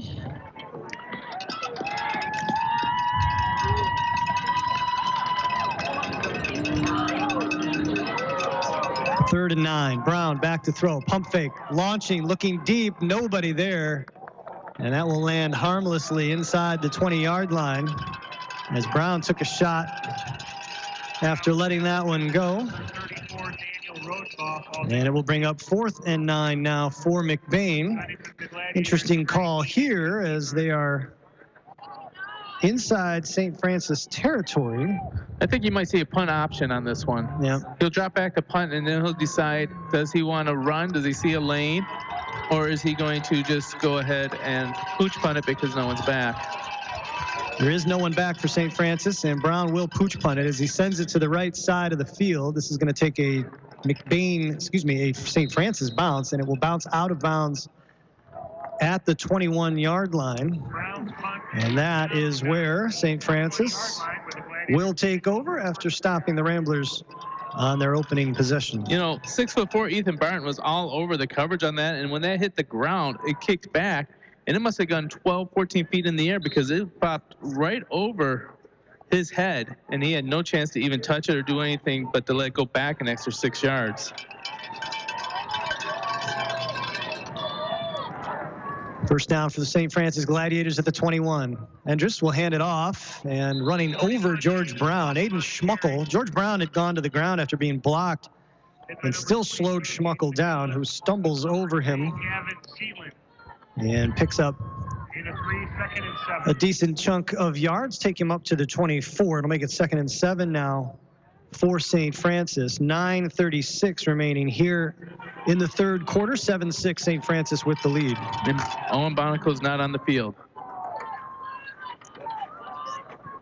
Handoff. Schmuckel again. Schmuckel bouncing off a couple of defenders, taking it around the right edge. Gavin Seelan finally got him by the legs, but not before Schmuckel takes it out to the 32-yard line. It's a St. Francis first down.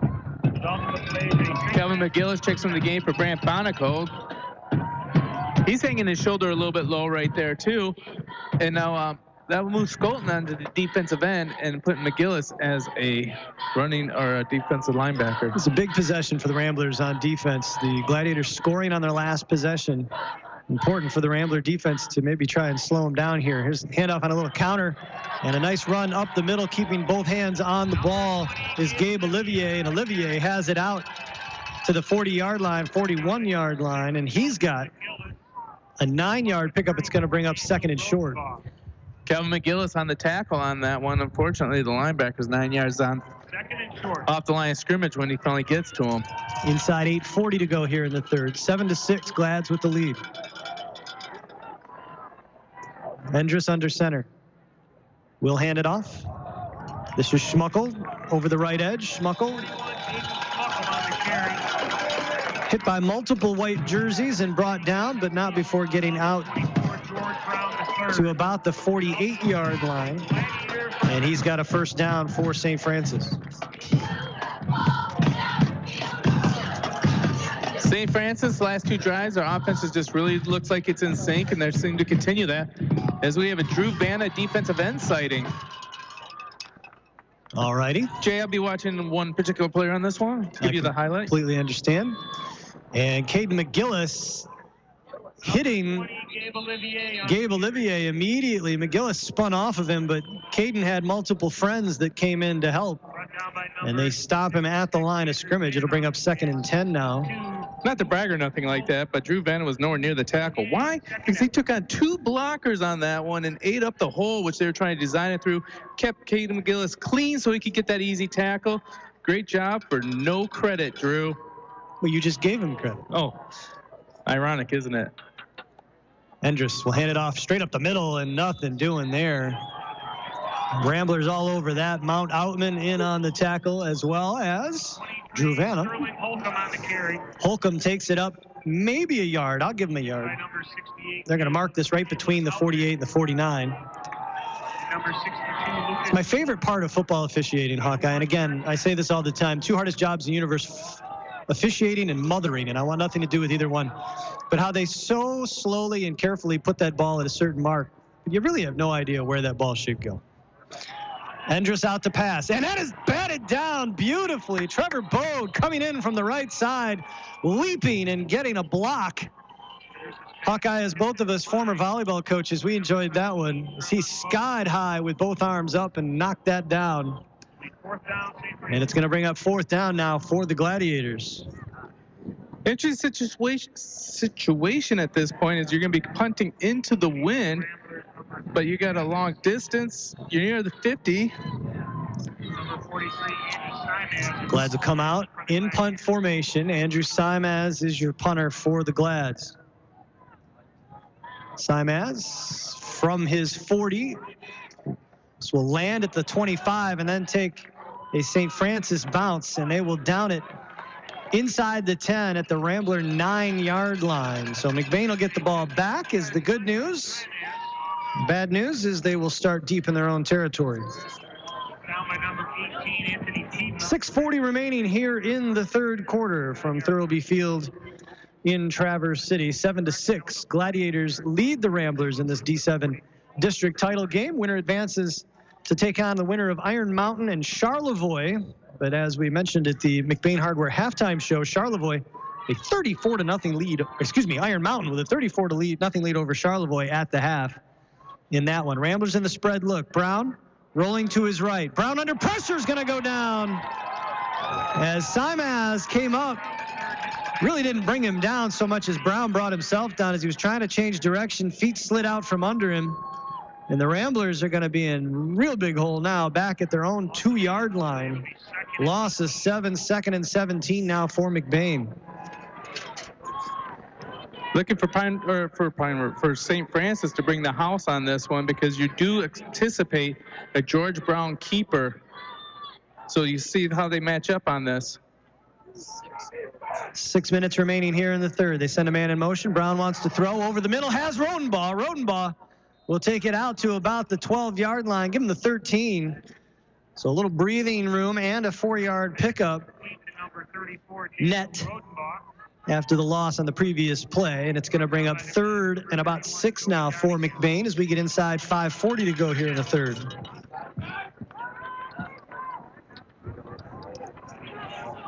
Ramblers again in that spread look. No huddle as they look to the wrists after the play call from Pat Maloney. Trips to the right for Brown. McGillis in the backfield with him.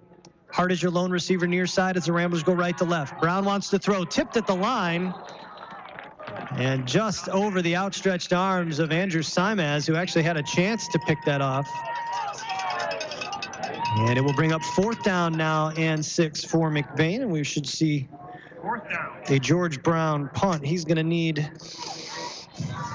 a good roll here. And I would expect, and we do see Jack Williams going back to receive. They'll send Anthony Piedmont as well, as they don't expect any kind of trickeration from the Ramblers. And Brown will boot a bomb of a punt over the heads. Rambler roll. This thing is going to go inside the 20, all the way down inside the 10. And the Ramblers will down it at the 8. What a punt by George Brown III. Let me do my math real quick. 37 plus 42. That is a 59-yard net punt. Sorry, 72-yard net punt. Yeah, I was going to say. Oh, my goodness. That is. You do not see that in high school too often. No, you're worried about giving St. Francis a short field, and all of a sudden, they come in with a huge bomb there. Those are the type of rolls that you kind of hope to swing things back to your way. 72-yard net punt, no return. And the Ramblers pin the Gladiators back inside their 10-yard line at the 8. Yep. And now we're going to get motion against the Gladiators, and that's going to cost them half the yards back to the goal line, back to the 4-yard line now. So it'll be 1st and 14 for the Gladiators. It's one of those things, Hawkeye, you almost hope, like you said, Gladiators probably thinking they're going to get a short field. All fired up after getting a stop. And now all of a sudden they find themselves inside their own 10. You can hope that this really fires up the Rambler defense.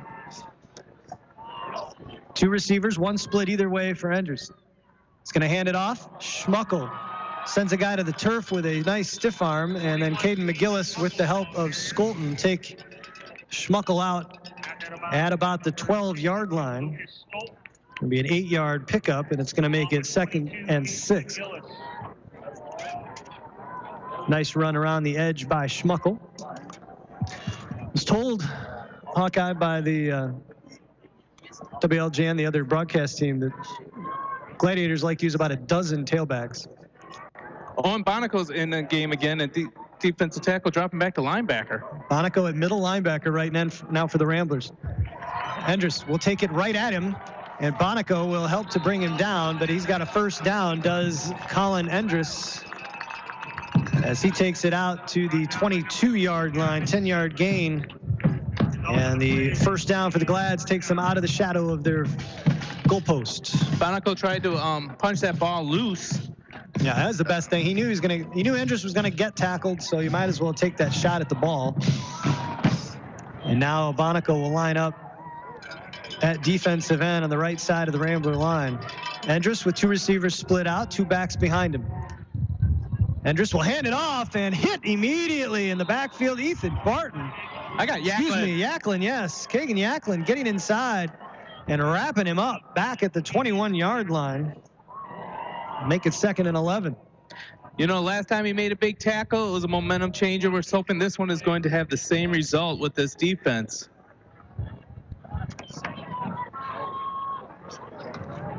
.408 remaining here in the third quarter, 7-6. Traverse City, St. Francis with the lead and the ball. 2nd and 11 from the 21. Endress sends a man in motion, and the Ramblers are going to jump. The Glads hadn't gone with a hard count yet, and it's one of those things. It's like pickleball, Hawkeye. When you got somebody that hides their backhand, and they're giving you that tee down the middle, you don't serve it early. You wait till later in the game before you go after it, because you don't want to get them. You don't want them to be aware of it too early. That's right. And St. Francis set the Ramblers up there. They had never gone with any kind of delayed count. This time, Endress twice with a hard count gets the Ramblers to jump, and they get 5 back. 2nd and 6. Endress will fire out on a little wide receiver screen, and the Ramblers sniff it out. Simaz will be taken down at around the 25-yard line. No gain on the play. It's going to bring up 3rd and about 7 now.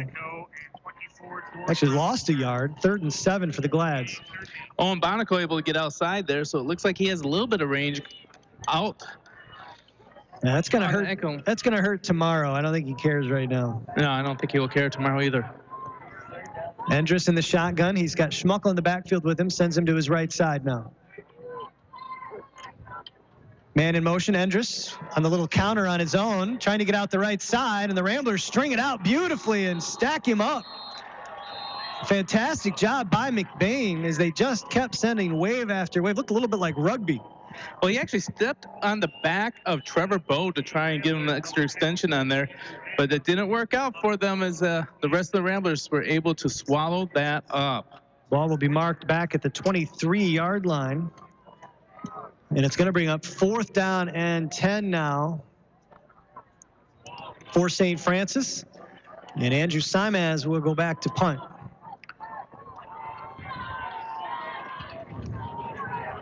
Seelan stands at midfield. Simaz will get off a good one. Will take a bounce. And Rodenbaugh is going to collect it just inside midfield and get hit right away. I don't think he realized there was a Gladiator right behind him. It was right there, so he took it. And the Ramblers will take over at the Traverse City 49-yard line with 2:21 to go here in the third. That was a great play by Rodenbaugh, because by grabbing the ball like that, he secured exactly where it was going to stop. He didn't know if it was going to hit the ground, which direction it was going to go. And McBain has had a decent opportunities when they have a short field. 7-6 St. Francis with the lead. 2:15 to go here in the third quarter at Thurlby Field. Ramblers come out in the spread look. Brown is going to keep it. Brown around the left edge. Brown with a little bit of room. Over the 45, pushed out of bounds at the 42-yard line. 7-yard pickup's going to bring up 2nd and 3 for the Ramblers. Good blocking on the edge by McBain. Yeah, Josh Hart, great downfield wide receiver block. Held his man and locked him up 7 yards down. And George Brown decided to get out of bounds instead of taking an extra hit. Hey, it's good to see that Brant Bonico's back in the game, as he is at the guard position for the offense. Trips to the right for Brown. He's got McGillis in the backfield with him. Brown rolling to his right. Designed run all the way. A lot of room. Brown inside the 35, 30. Brown at the 25. Brought down at the 24-yard line. Call it the 25. It's a Rambler first down at the Traverse City St. Francis 25. 17-yard pickup for George Brown III. Yeah, McBain decided to spread them all out. They saw the game against Holton Lake, and they thought if Holton Lake's quarterback had any mobility, that he could have actually chewed up more yards and defeated the Glads. So they were going to key on that on George Brown. Again, spread look for the Ramblers. Trips to the left. Brown wants to throw. A little wobbly pass. One-hand snag by Seelan. And Seelan will take it inside the 20-yard line. Gavin Seelan reached back and literally just snagged that with one hand, brought it in, and he's got it to the 19-yard line. A 6-yard pickup will make it 2nd and 4. How did he catch that one? I don't know, but that came over end like you would see on a punt on that one. So it's even harder to grab the point for that catch. That even makes it even more complicated or that was higher on the difficulty level. That was an absolute wounded duck.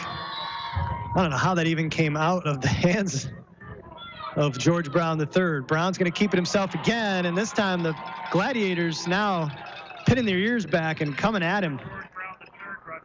You feel like now you could send a tight end out over the middle, and there might be room. They're bringing the linebackers as Andrew Simaz on the tackle that time, bringing George down back at the 25-yard line as they lose the pickup they got on the Seelan catch, and it's going to be 3rd and 10 now for the Ramblers. Brown gets the play call, now comes over, relays it to his teammates. Spread formation, 2 receivers to your right, Barton and Seeland. Rodenbaugh in motion. Brown fakes the pitch, wants to throw, looking over the middle, looking for Seeland, and way overthrows him in the end zone. Defended by Sterling Holcomb. And it'll bring up 4th and 10 for the Ramblers. Well-designed play there, and if Brown could have waited an extra heartbeat before he let that one go, he may have been able to get Seelan on that wheel route, but unfortunately the time was just barely off. 56 seconds left for McBain to have the wind at their back. 56 seconds remain here in the third. 4th and 10 for the Ramblers. 2 receivers splitted their way for Brown. Here comes pressure. Brown throwing it up for the end zone, and it's going to be picked off in the end zone. Get him. Holcomb will take it out of the end zone, and Holcomb will get brought down at around the 16-yard line. Excuse Gabe Olivier, not Holcomb. I apologize. Gabe Olivier with the interception, which was actually in a way better than an incomplete pass, because now the St. Francis will take over at the 17 instead of the 25. Minor. Always look on the bright side of life, Hawkeye. 46 he was seconds in the end zone remaining. with that thing, and I don't know why he decided to bring it out. He actually caught it at the 1, went back into the end zone, and then brought it out. And Cade McGillis had him in the backfield and then cleaned up nicely by George Brown III. McGillis got great penetration around the left edge and hit Holcomb in the backfield. Brown finishes him off. And they will mark it at the line of scrimmage. It's going to be 2nd and 10 now for the Gladiators. 25 seconds remaining here in the third quarter. They will switch ends to start the 4th, and the Glads will have the wind to their back. It's the only end zone that either team has scored in, going right to left. And that's what it looks like. We're going to run it down to half of the third quarter. And they can do it. They can let it go because the play clock is just a smidge over the game clock, and the St. Francis will switch ends. 3 quarters in the books. 12 minutes remain in this one. St. Francis leads the Ramblers 7-6 here at Thurlby Field. We'll take a break. Final quarter of action coming up. Don't go anywhere. We'll be back right after this. When it's late, when it's snowing, when you just have to have it. It's nice knowing McNally's Party Store in downtown McBain is open 7 days a week, locally owned and operated with the friendliest cashiers helping to serve your grocery needs. From candy and chips to pop and munchies, McNally's Party Store, they're still keeping it cold. And wishing the McBain Ramblers good luck in tonight's game. That's McNally's Party Store in downtown McBain, open 7 days a week. McBain Rural Agricultural Schools is looking for the next generation of Ramblers. If you want to give your child the gift of a great education, make McBain Rural Agricultural Schools your school of choice. Every McBain Rambler gets a MacBook or iPad, a strong curriculum, including a variety of vocational programs, great athletics, and access to a brand new state-of-the-art performing arts center. Because great performances shouldn't be limited to the football field and basketball court. School of Choice is now open, which means a huge decision for your family is upon you. If you want a school that will challenge your child, support your child, and celebrate your child's individuality, make sure McBain is on your short list. It's never too late to change schools, and McBain is accepting students K through 12th grade. For more information, visit McBain.org or call the superintendent's office at 231-825-2165. That's 231-825-2165. 231-825-2165. Coming up here at Thurby Field, 7-6. St. Francis with the lead. They have the ball, 2nd and 10. As the direct snap, well, I guess that is Colin Endress. It didn't look like Endress initially. Senior quarterback for the Gladiators. Takes the snap, headed straight upfield, and Owen Bonico said, "I don't think so, young man." I thought Mount Altman reached back and grabbed him by the jersey and just stopped him right in his tracks. They almost like lifted him off the ground while the feet kept on spinning like the old Bugs Bunny cartoons. 3rd and 9 after the 1-yard pickup. Endress in the shotgun, wants to throw. Pressure coming up the middle. Skolton chases him out, running to his right. Under pressure, will fling it, and out of bounds, incomplete. And that will bring up 4th down now, and 9 for the Gladiators. Defense does their job. Defense does indeed.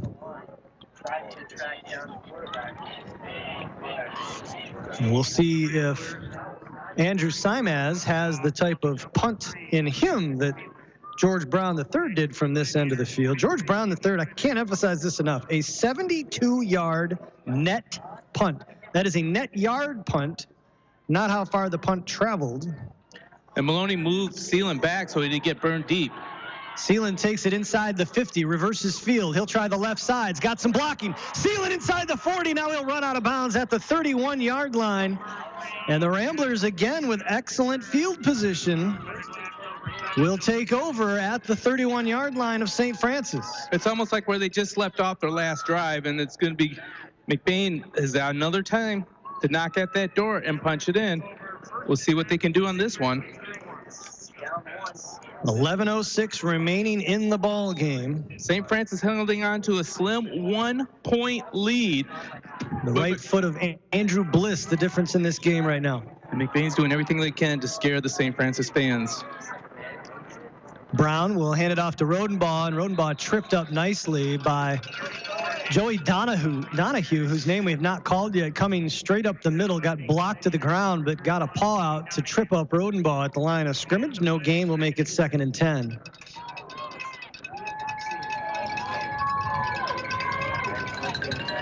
Clock ticking, 10:40 remaining in the ball game. 7-6, Gladiators with the lead.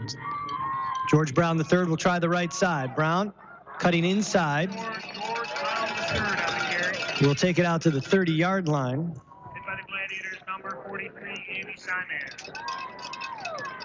Gain of a yard will make it 3rd and 9.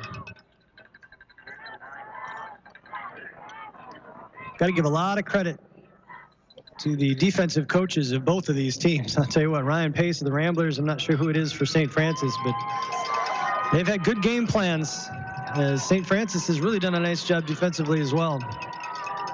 Spread formation. They'll send Rodenbaugh in motion. They'll give it to Seelan on a counter. Seelan, there is nothing there. Seelan spins away inside the 30. Seelan to the 20. 1st down and out of bounds at the 18-yard line. Gavin Seelan making something out of nothing. Was bottled up in the middle, spun to the outside, got the edge, and he's got a Rambler 1st down at the 18-yard line. You know, last year when he was the quarterback, we had a nickname for him. He just earned that nickname back on those 2 plays, as the magician is able to contort his body in 3 different directions and fool everybody out and find some open space for a 1st down. A huge 1st down for the Ramblers. And Elijah Baker's in the game. Yep, Seelan will go to the sideline for a blow. I'm tired just watching him. Freshman Elijah Baker is in the game. He'll line up in the slot on the near side. Spread formation. Brown's going to keep it himself. Brown got ahead of his blocker. Didn't even wait for Caden McGillis. I don't know if McGillis knew what the play call was. Brown didn't want to call a timeout and didn't want to take any chances, and he just dove forward. Got back to about the line of scrimmage. We'll call it 2nd and 10. Sealand back in the game after that one play off. Sealand, Rodenball, Barton all lined up to your right side in the spread look. Hart is your lone receiver to the far side. Brown wants to throw. Hits Sealand in the backfield. Sealand cuts inside Schmuckel. Sealand inside the 15, brought down at the 14-yard line, has a 3-yard pickup. And it'll bring up 3rd and about 7 now for McBain. 9:05 to go in the ball game. You know, you kind of feel that you don't get many opportunities inside the 20-yard line in the way the defenses have been playing right now. So this is a key drive. McBain needs to kind of punch this one in. Yeah, 2 shots to get this first down. Then get a first down at the 7. And they got to remember that they don't have to score. 3rd and 7. Trips to the left for Brown. And we got a whistle. Timeout. And a timeout from the Ramblers. 8:40 remaining in the ball game. 7-6. Gladiators with the lead. We'll take a break and be back right after this. We've all been there. We rely on our vehicles more than ever to get us where we need to go, safe and sound. McBain Auto Service is open Monday through Friday and are fully licensed and insured to serve you. With over 50 years combined experience, they specialize in everything from brakes to engine repair with no job too big or small. Stop in for a safety inspection. McBain Auto Service, located at 9438 South Maury Road in McBain, or call 231-825-2729.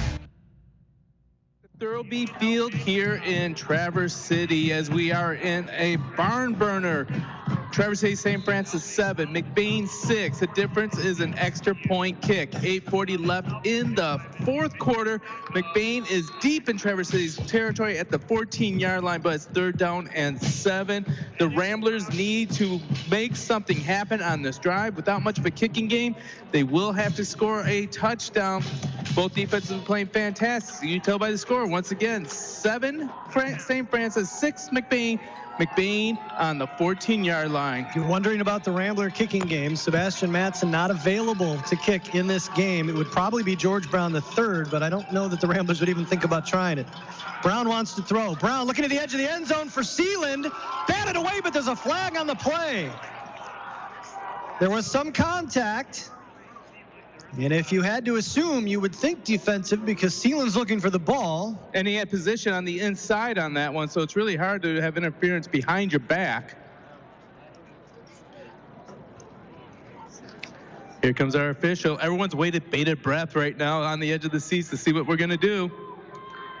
Pass interference. Defense. And it is. You can hear from our field mic hanging over the Gladiator crowd. They don't like it. That's going to be half the distance to the goal and a first down for McBain. 1st and goal from the 7. And I'm going to say it. I'm going to give that an advanced optometry great call. Can't disagree with you. There's been some battling on calls, plays like that before that I thought they did a good job of swallowing the whistles, but there was clear contact before the ball got there on that one. And that is a good advanced optometry, good call. George Brown III, Glad's coming. George will sling it into the corner. It's intercepted. And up the left sideline with nobody in front of him is Jack Williams. Williams still on his feet will fall and go to the ground at midfield. And the Gladiators with a huge turnover. Jack Williams with an interception at the 1-yard line runs it back to the Traverse City St. Francis 49. And they will take over with 8:21 remaining in the game. Yeah, once again, George Brown has relied on the receivers being able to out-battle for the ball. That one, he actually overthrew the receiver and never got into a zone where there's somebody around to battle for it. Well, and there have been moments where George has made some throws that you kind of wondered whether that was the right throw to make. That felt like one maybe he should have eaten. Gladiators are fired up. Colin Endress will keep it himself. and bring it out into Rambler territory up to the 46-yard line of McBain. Gain of about 5. It'll be 2nd and 5. This is time for the senior leadership to step up and realize that that is not the death blow to the team. Nope. You can drive that deep. You did it before. Your defense has been doing a great job. Plenty of time on the clock, absolutely. Enders with the full house backfield. He's going to hand it off around the right edge. Room to run is Simaz, and Simaz will take it up to about the 42-yard line. Gain of 4 is going to make it 3rd and short now for St. Francis. Defense needs to make something happen here. Yep, got to shake that turnover off now. Can't hang your head. You got to make it happen. How great would it be if George Brown does something exciting right now? 3rd and short. Rambler showing blitz. Handoff is around the left edge, and making a diving shoestring tackle is Trevor Bode. They're going to mark this, though, at the 39-yard line, and I think that's going to be enough for a Traverse City first down. Number 24, George Brown III. Off the play is a Gladiator first down. St. Francis first down at the 39-yard line, 7:03 remaining. Cadillac's up 7-6 at the Sioux with 1:15 left in the second quarter. All right.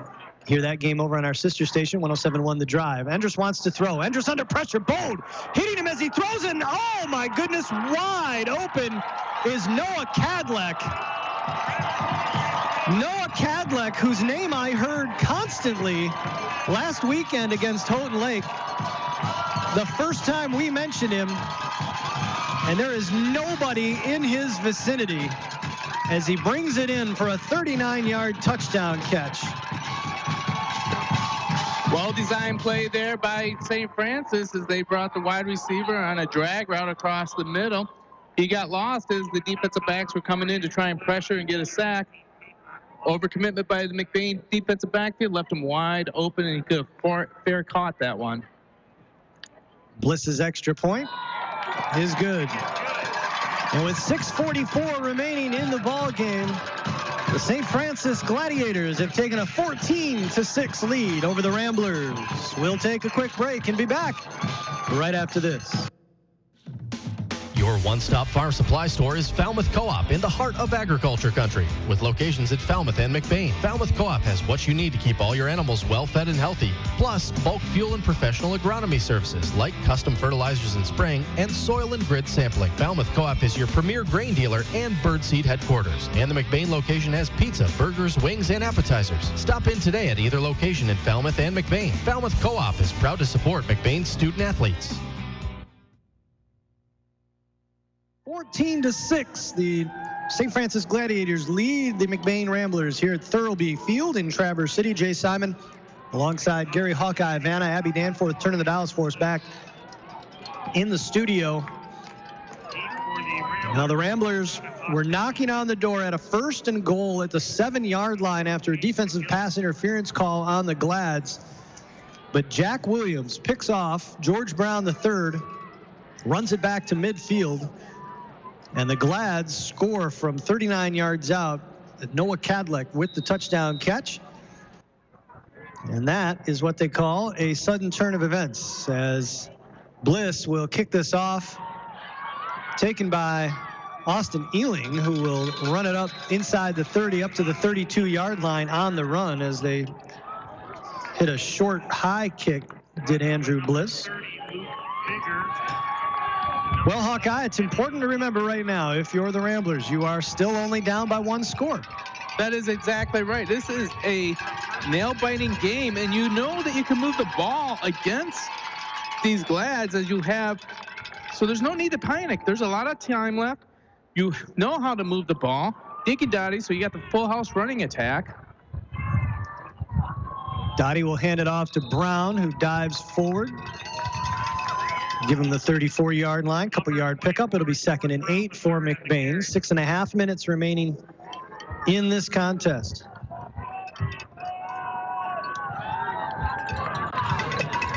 Ramblers again come out in the full house backfield. Dottie will give it to Gavin Seeland, who is stacked up by the Glads at the line. Nothing doing. Maybe a yard. Give him the 35. It'll be 3rd and 7 now for McBain. It's a big possession. Even a single first down right now would really build a lot of confidence for McBain. As you said, Hawkeye, not the time to hang the head. Dottie goes to the sideline. Ramblers will go to the spread look. Brown at quarterback. McGillis in the backfield with him. Trips to the right. Ramblers going left to right into the wind here in the 4th quarter. Brown wants to throw with time. Firing over the middle. Has Seeland on the run. Gavin Seeland powers his way through a tackle. Will take it up to the Traverse City St. Francis 47-yard line. It's a first down for the Ramblers. You got to shout out to that offensive line with a great job of keeping Brown clean. He had plenty of time to let the second route develop. He let Gavin Seeland go into the second window of being open and found him there for a great completion. Great job on the offensive line making that one happen. 1st and 10 for the Ramblers. They'll send Rodenbaugh in motion. Brown rolling to his right, wants to throw again, has Rodenbaugh, and Rodenbaugh across the 40-yard line, brought down at the 38-yard line. Has a 9-yard pickup. It'll be 2nd and 1 for McBain. 5:10 and ticking to go. I would like to see a design run right now.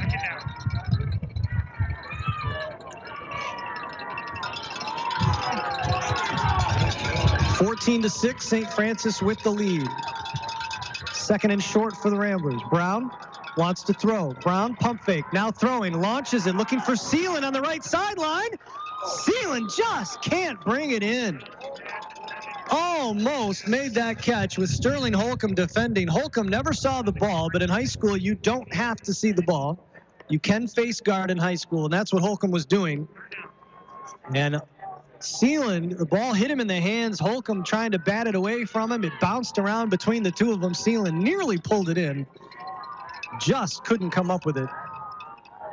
And it will bring up 3rd and short for McBain. 3rd and 2 from the 39. Need to get to the 37, and now Pat Maloney's going to call his 2nd timeout of the half. With 4:46 remaining. We'll keep it right here. 3rd quarter score for Kingsley. Lead Oak Ridge, 36-27. I think I just heard the PA announcer say Kingsley leads Muskegon Oak Ridge, 36-27. Yep. Meanwhile, here in Traverse City, St. Francis has a 14-6 lead over the Ramblers. Want to let you know this broadcast brought to you in part by Cirrus Innovations and Solutions, Forefront Credit Union, Huttinga Electric, McBain Hardware, Northern Truck Service, and Judy K. Gildy Photography. Again, our sincere thanks to all of our broadcast partners for allowing us to bring you this Division 7 district title game. Winner advances to take on the winner of Iron Mountain and Charlevoix. Last we heard, Iron Mountain had a 34-0 lead over Charlevoix at the half in that one.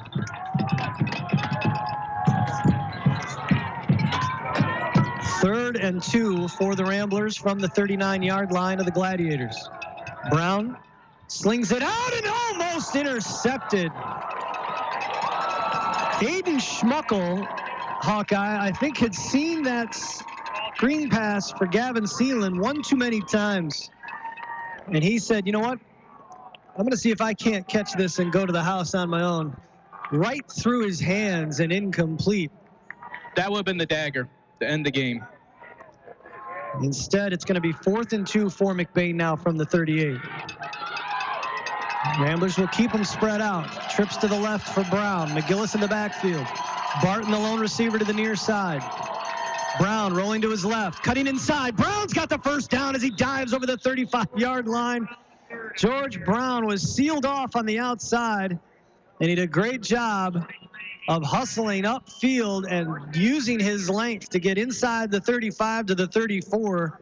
4th down conversion for the Ramblers. It's a first down at the 34. It took them 3 plays to hear what I told them to do. 4.5 minutes remaining in the game. Brown slings it out to Seeland, who falls down as he was backpedaling. Brown hitting him. Almost looked like he got knocked down by the pass. Well, Sealand just couldn't get his feet under him on that one. But to me, it looked like the pass was so low that Sealand had to reach down to his knees to catch it while he's in motion backpedaling, and that just threw off his body. So that is why I thought that was the low pass caused that tackle. Ball will be marked back at the 39. It's a loss of 5, 2nd and 15. Rodenbaugh in motion. Caden McGillis fumbled it, flips it to Sealand. Sealand looking for Brown, and it out of his hands. Wow! Oh my goodness! They came back to the trick play they just learned, ran it in the most ugly way as possible, as it looked like backyard drawn up football, and they still just missed a touchdown. I thought Sealand had overthrown Brown, to be honest with you. Brown somehow got his arms outstretched. It hit him in the fingertips, but he just couldn't bring it in.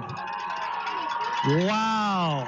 Caden McGillis flipped that ball back, faked to Rodenbaugh, took the ball, flipped it back to Sealand, and Sealand just misses connecting with Brown, and the Ramblers are going to call their final timeout with 3:50 remaining here in the ball game. 14-6, St. Francis with the lead. The Ramblers, for all intents and purposes, on their last gasp right now. 4th down and 15 to go. 4th down in your football season to go. Yeah, at this point, Maloney's got to go out there, and he just can't outthink the room. You got to this point to get your hosses. You go to the big guns that can get you there. Telling the line, keep Brown clean, and he's going to set up a play for Brown. Don't get too tricky. Let your players play, and that's what they're going to have to do on this one. You know, this Ramblers senior class has come a long, long way. I still remember them in 7th grade football when they played Rocket, and they only won 1 game that whole season. 1 game the following year, and the first time they got a winning record is last year. Now they're not. They still have a chance at a district title. Here we go. 4th and 15 for the Ramblers. 2 receivers split either way for Brown. McGillis in the backfield. They send Barton in motion. Brown back to throw, has time. Brown slings it up the middle. He's got Sealand in the end zone, and Sealand is tripped. Where's the flag? Oh my goodness gracious. That ball was probably uncatchable, I'm not gonna lie. But Gavin Sealand, from my perspective, looked like he got tripped up by a defender. Not sure he ever had a chance to catch the ball, and that may be the thinking by the officials. Again, they're all way smarter than I am, but, you know, just overthrown out of the outstretched arms of Gavin Sealand. The thing also on that is that Josh Hart and Gavin Sealand, 2 receivers, collided with each other right before that ball was about to be caught. Yeah, you had 2 receivers in the same area. So how do you call it interference when you have 2 people hitting each other? Well,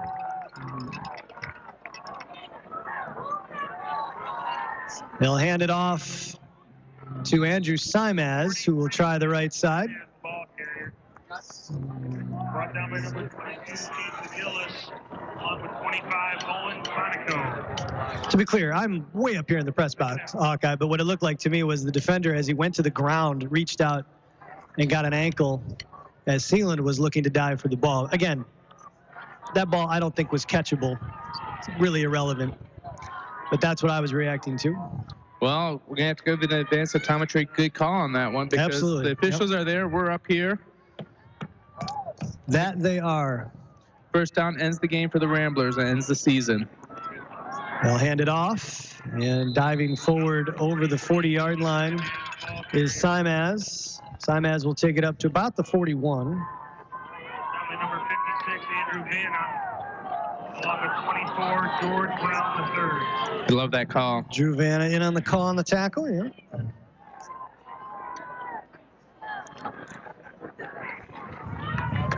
Third and 8 with 2.5 minutes remaining. Ramblers with no timeouts.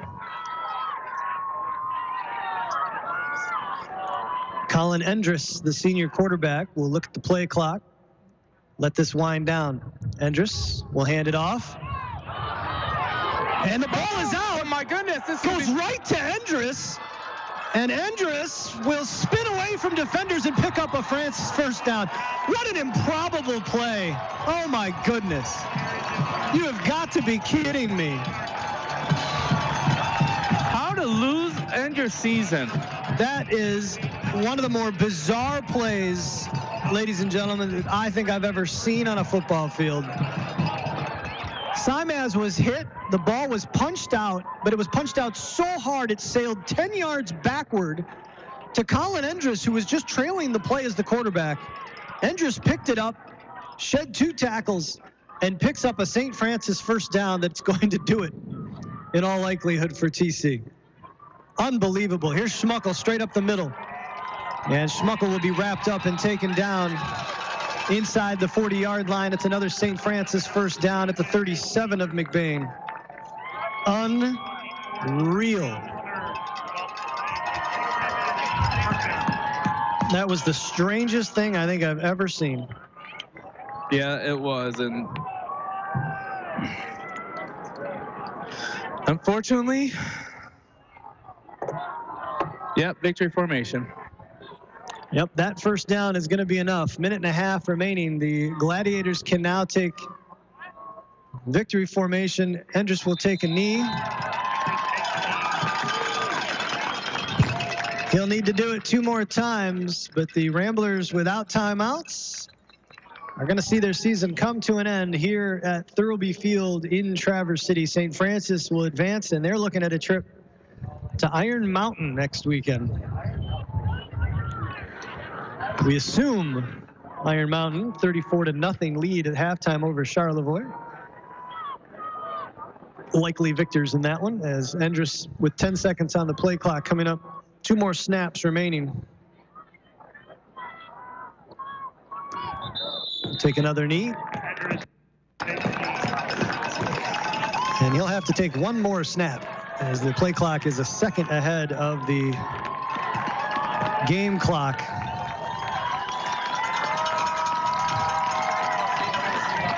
Make sure you don't go anywhere. We've got the Kelly's Pizza and Grill post-game show, where Hawkeye will do his best not to shed a tear at the end of his son's senior season in the green and gold.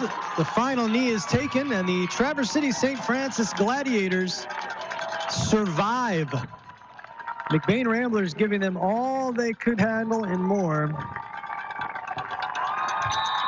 14-6, your final here at Thurlby Field.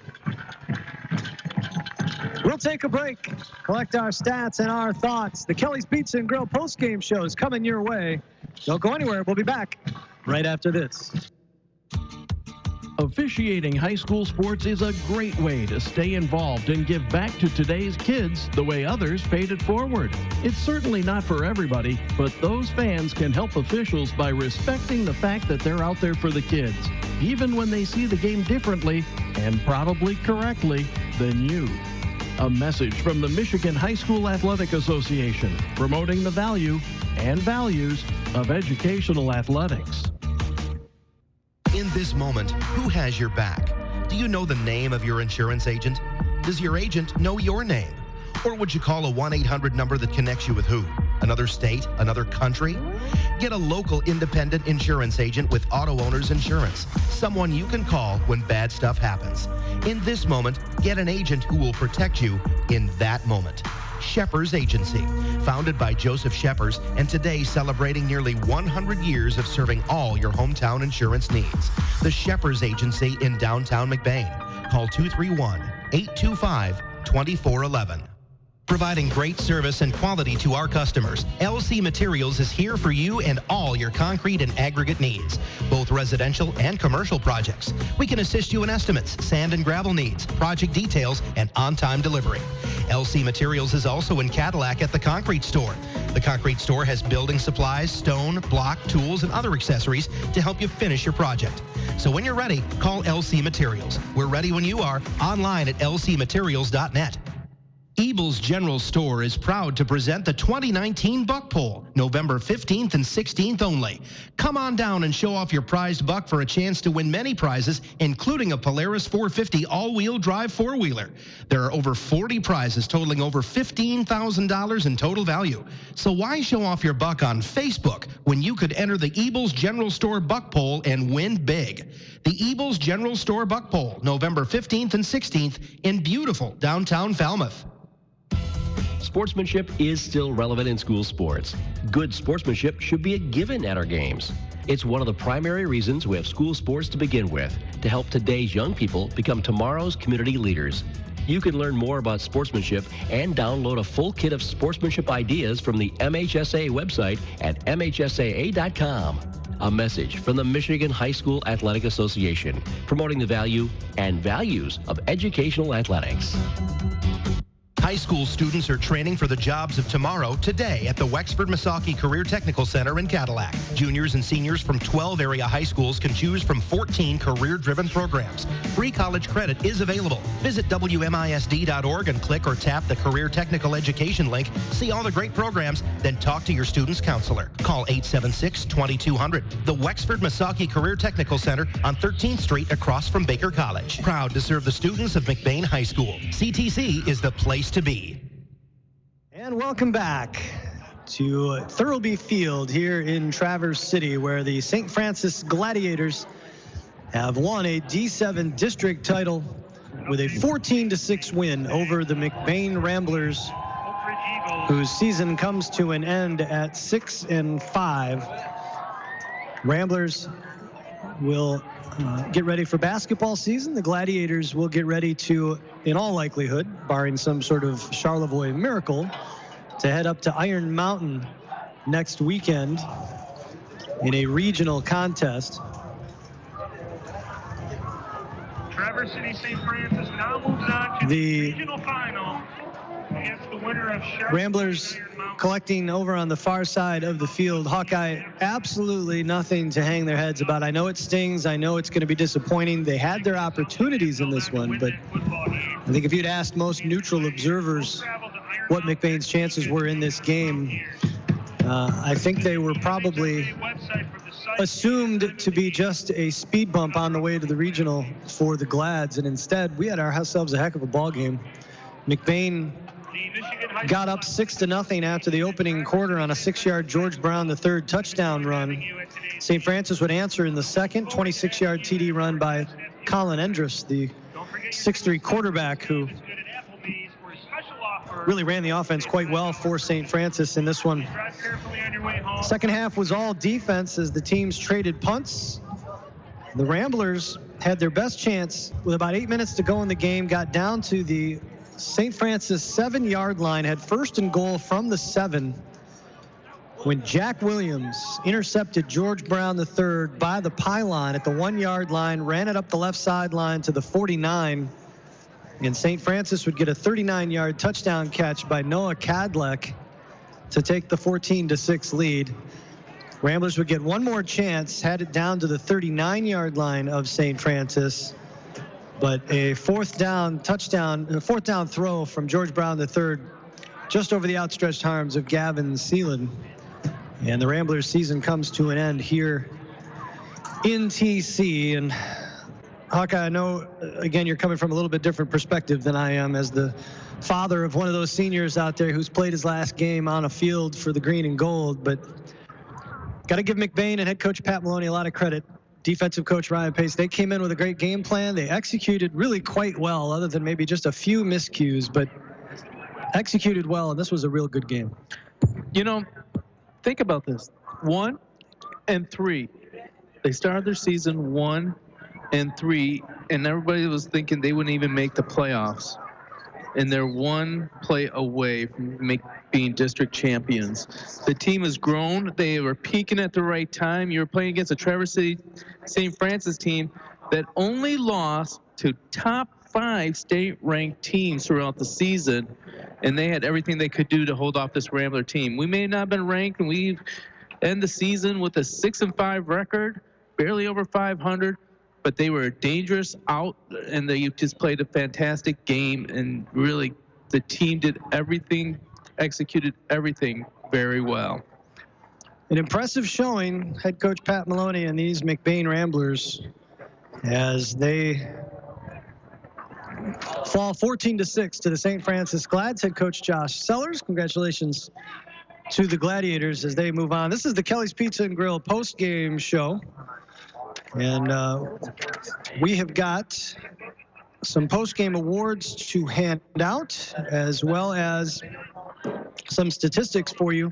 As I mentioned, the Ramblers get the lone touchdown from George Brown III, the 6-yard touchdown in the first half, in the first quarter, actually. The only score that came for McBain. But really, these two teams, right up until the fourth quarter, pretty evenly balanced, if you will, from an offensive statistical standpoint, Hawkeye. And I think you've got some stats for us there. Yeah, the McBain Ramblers attack rushing was led by George Brown with 20 rushes, 81 yards, and the lone TD. Gavin Seelan, 10 attempts, 32 yards. Elijah Baker, 1 attempt for 5 yards. Passing, George Brown was 12 for 26 with 3 INTs, 139 yards with a 39-yard long pass. Receiving is pretty much done by Gavin Seelan with 10 receptions, 119 yards, making over the century mark. We got the defense led by Trevor Bowe with 9 tackles. George Brown, the third with 4 tackles, 4 assists. And the only fumble recovery. Lucas Scoton with another 5 tackles. Gavin Seelan with another 6 tackles.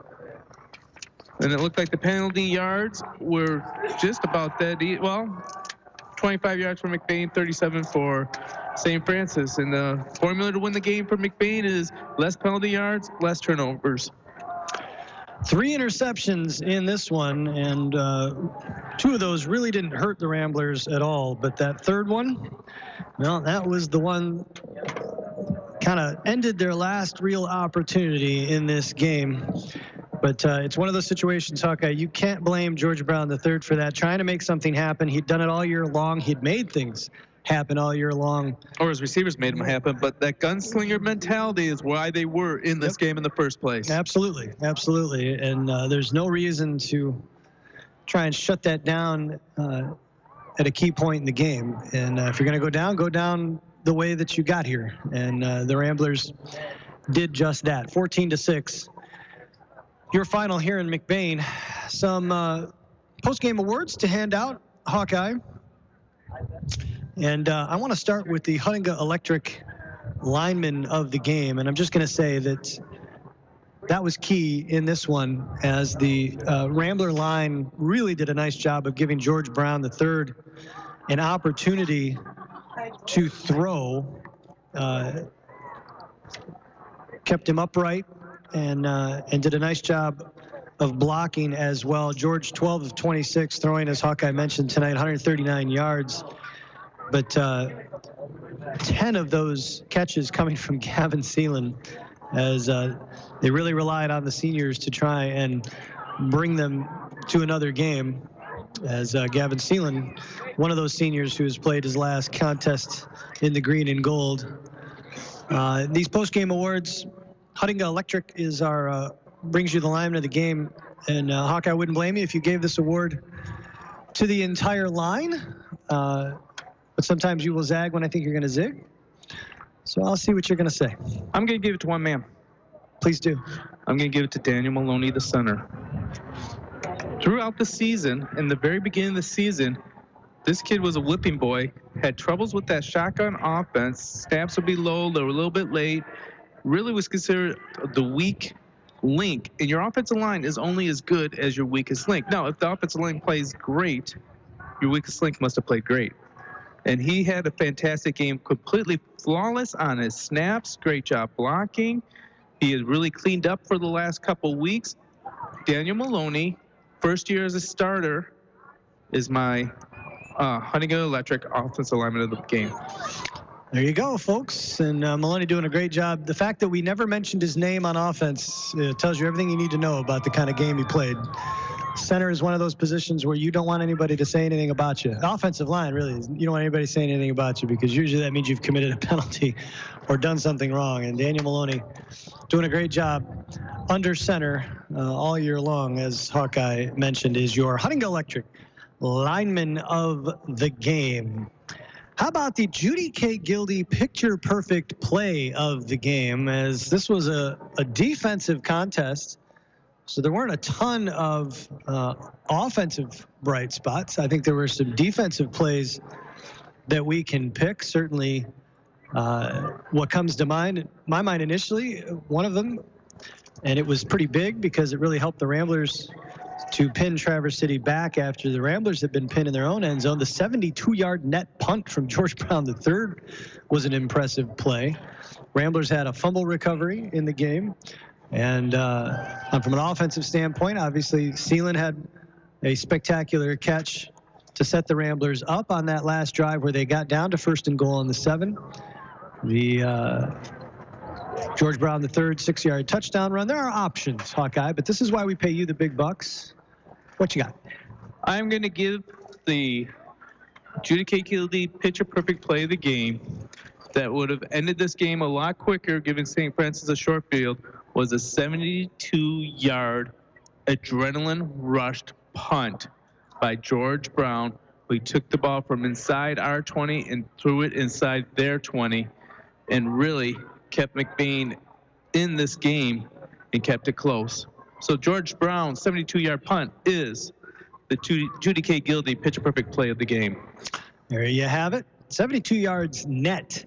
Yes, there was a lot of roll, but really kicked that ball better than 80-some yards as he did that from the shotgun position. 14-6, your final here at Thurlby Field. The Ramblers season comes to an end, and many of these young men will now get ready for basketball season. The St. Francis Gladiators probably looking at a matchup at a long drive to Iron Mountain next weekend, take on the Mountaineers in a regional contest.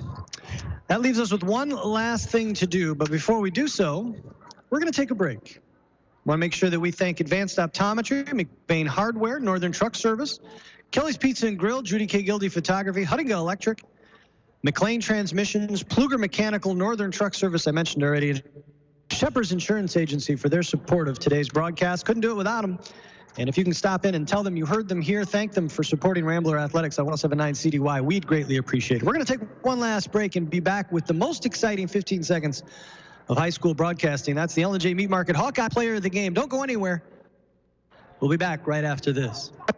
Don's Auto Clinic, Chrysler, Dodge, Jeep, Ram, and High Point GMC Cadillac continue to grow together to serve you better. Our staffs are a group of hardworking individuals who, just like you, get the job done every day by showing the dedication and determination to teamwork. You will not find a more dedicated team making the car or truck buying experience more seamless and easy. Locally owned dealerships, proud to support all local high school sports. We're behind you all the way.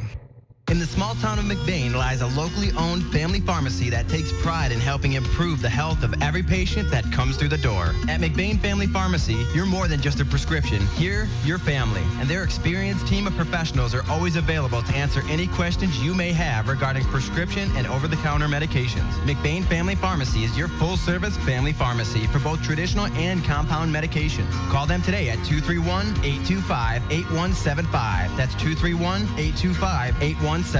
Or stop by their store, located at 119 North Roland Street in McBain. Just like a referee needs great eyesight to make the big calls, you need great eyesight to tackle life's challenges. At Advanced Optometry in Cadillac, their qualified and professional staff works together to ensure your visit is comfortable, accommodating your busy schedule and addressing any questions prior to your appointment. Whether it's a general eye exam or treating a condition that requires an in-depth diagnosis, you'll get undivided attention and a plan based on your needs and Advanced Optometry's expert opinion. Focused on your eye health, Advanced Optometry on Polister Street in Cadillac. Learn more at advancedoptometry.com. Making the final arrangements for a loved one is never easy. At Burkholder Family Funeral Home in McBain, they can help you get through the process one step at a time. Serving the families in McBain and the surrounding communities for over 40 years, they take pride in providing exceptional services that families can actually afford. The caring and compassionate staff at Burkholder Family Funeral Home can help ease the burden. Burkholder Family Funeral Home. Visit them today at 211 North Pine Street in McBain or call 231-825-8191. With straightforward rewards checking from 4Front Credit Union, you get 4% rewards for doing stuff you do every day. Like logging onto your account and receiving e-statements. And you can open your account right online. It's that straightforward. Unlike someone's tee shot, straightforward rewards from 4Front Credit Union. Are you getting 4%? 4.08% annual percentage yield. Rate subject to change. Interest paid on balance up to $15,000. Some requirements apply. Insured by NCUA. Why do high school sports really exist? For 99% of the participants, it's the biggest stage they will ever play on, and it provides the most educational value, teaching sportsmanship, ethics, integrity, hard work, and teamwork.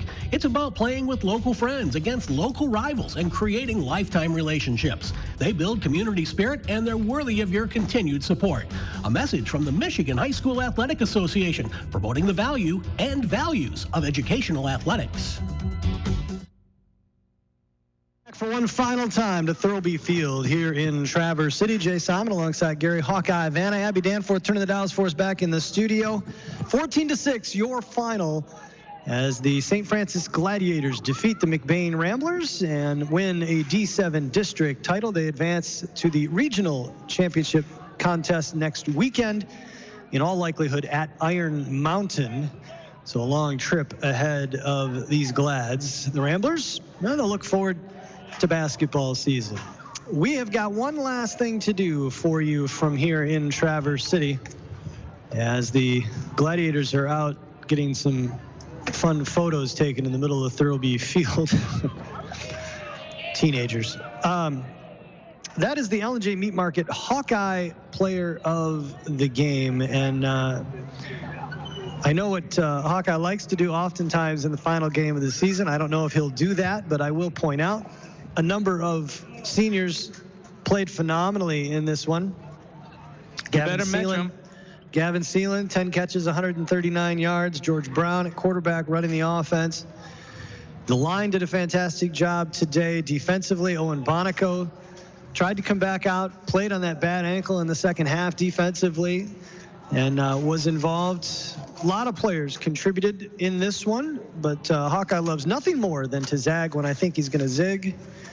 And that's why we pay him the big bucks. Your L&J Meat Market Hawkeye Player of the Game is? In a minute.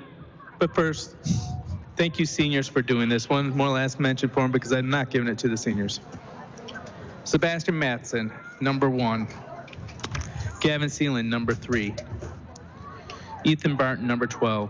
Josh Hart Jr., number 16. Trevor Bode, number 17. George Brown III, number 24. Owen Bonico, number 25.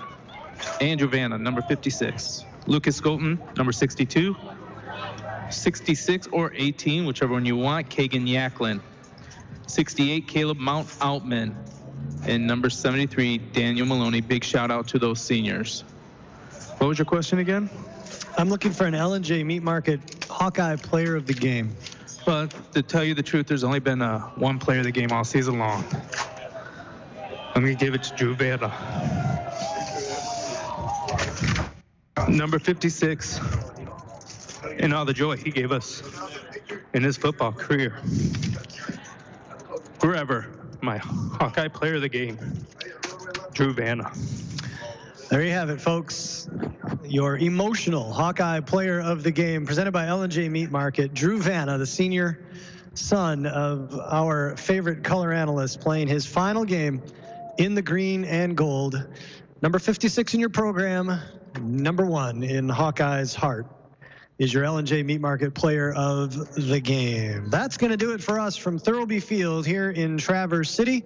14-6, your final. The Ramblers season comes to an end. Our sincere thanks to all of our broadcast partners that have allowed us to bring these games to you, to allow Gary and I to follow this team week in and week out, and allow Gary to get a close-up view of his senior son's final games here in the green and gold. They include Burkholder Family Funeral Home, McNally's Party Store, McBain Family Pharmacy, LC Materials, Wexford Misaki Career Tech Center, McBain Auto Service, Sirius Innovations and Solutions, Forefront Credit Union, McBain Rural Agricultural Schools, Don's Auto Clinic and High Point Cadillac GMC, Ebel's General Store, the Shepherd's Insurance Agency, McLean Transmissions, Kelly's Pizza and Grill, L&J Meat Market, Pluger Mechanical, Advanced Optometry, Judy K. Gildy Photography, Northern Truck Service, McBain Hardware, and Huttinga Electric. Our sincere thanks to all of our broadcast partners. Please stop in, tell them you heard them here, and thank them for allowing us to bring you Rambler Athletics here on 107.9 CDY. We'll be back with basketball season in January, as Gary and I have a 10 or so game slate of regular season games to bring you from McBain and Northern Michigan Christian School. One more quick update for you. In the third quarter, Cadillac leads Sault Ste. Marie 21-6. If you're needing more football, head on over to our sister station, 107.1 The Drive. Billy Barnett and Todd Golnick have the call for you as the Cadillac Vikings try to advance to the regional title game against Sault Ste. Marie. That game going on right now. For our producer and engineer, Abby Danforth, for Gary Hawkeye Vanna, I am Jay Simon. Again, thank you for joining us all season long. This has been Rambler Athletics on 107.9 CDY. Good night, boys. This live broadcast of McBain Ramblers football on 107.9 CDY has been sponsored by McBain and LC Family Pharmacy, Forefront Credit Union, Burkholder Family Funeral Home, Wexford Misaki Career Technical Center, McBain Auto Service, L&J Meat Market, Kelly's Pizza and Grill, McBain Hardware,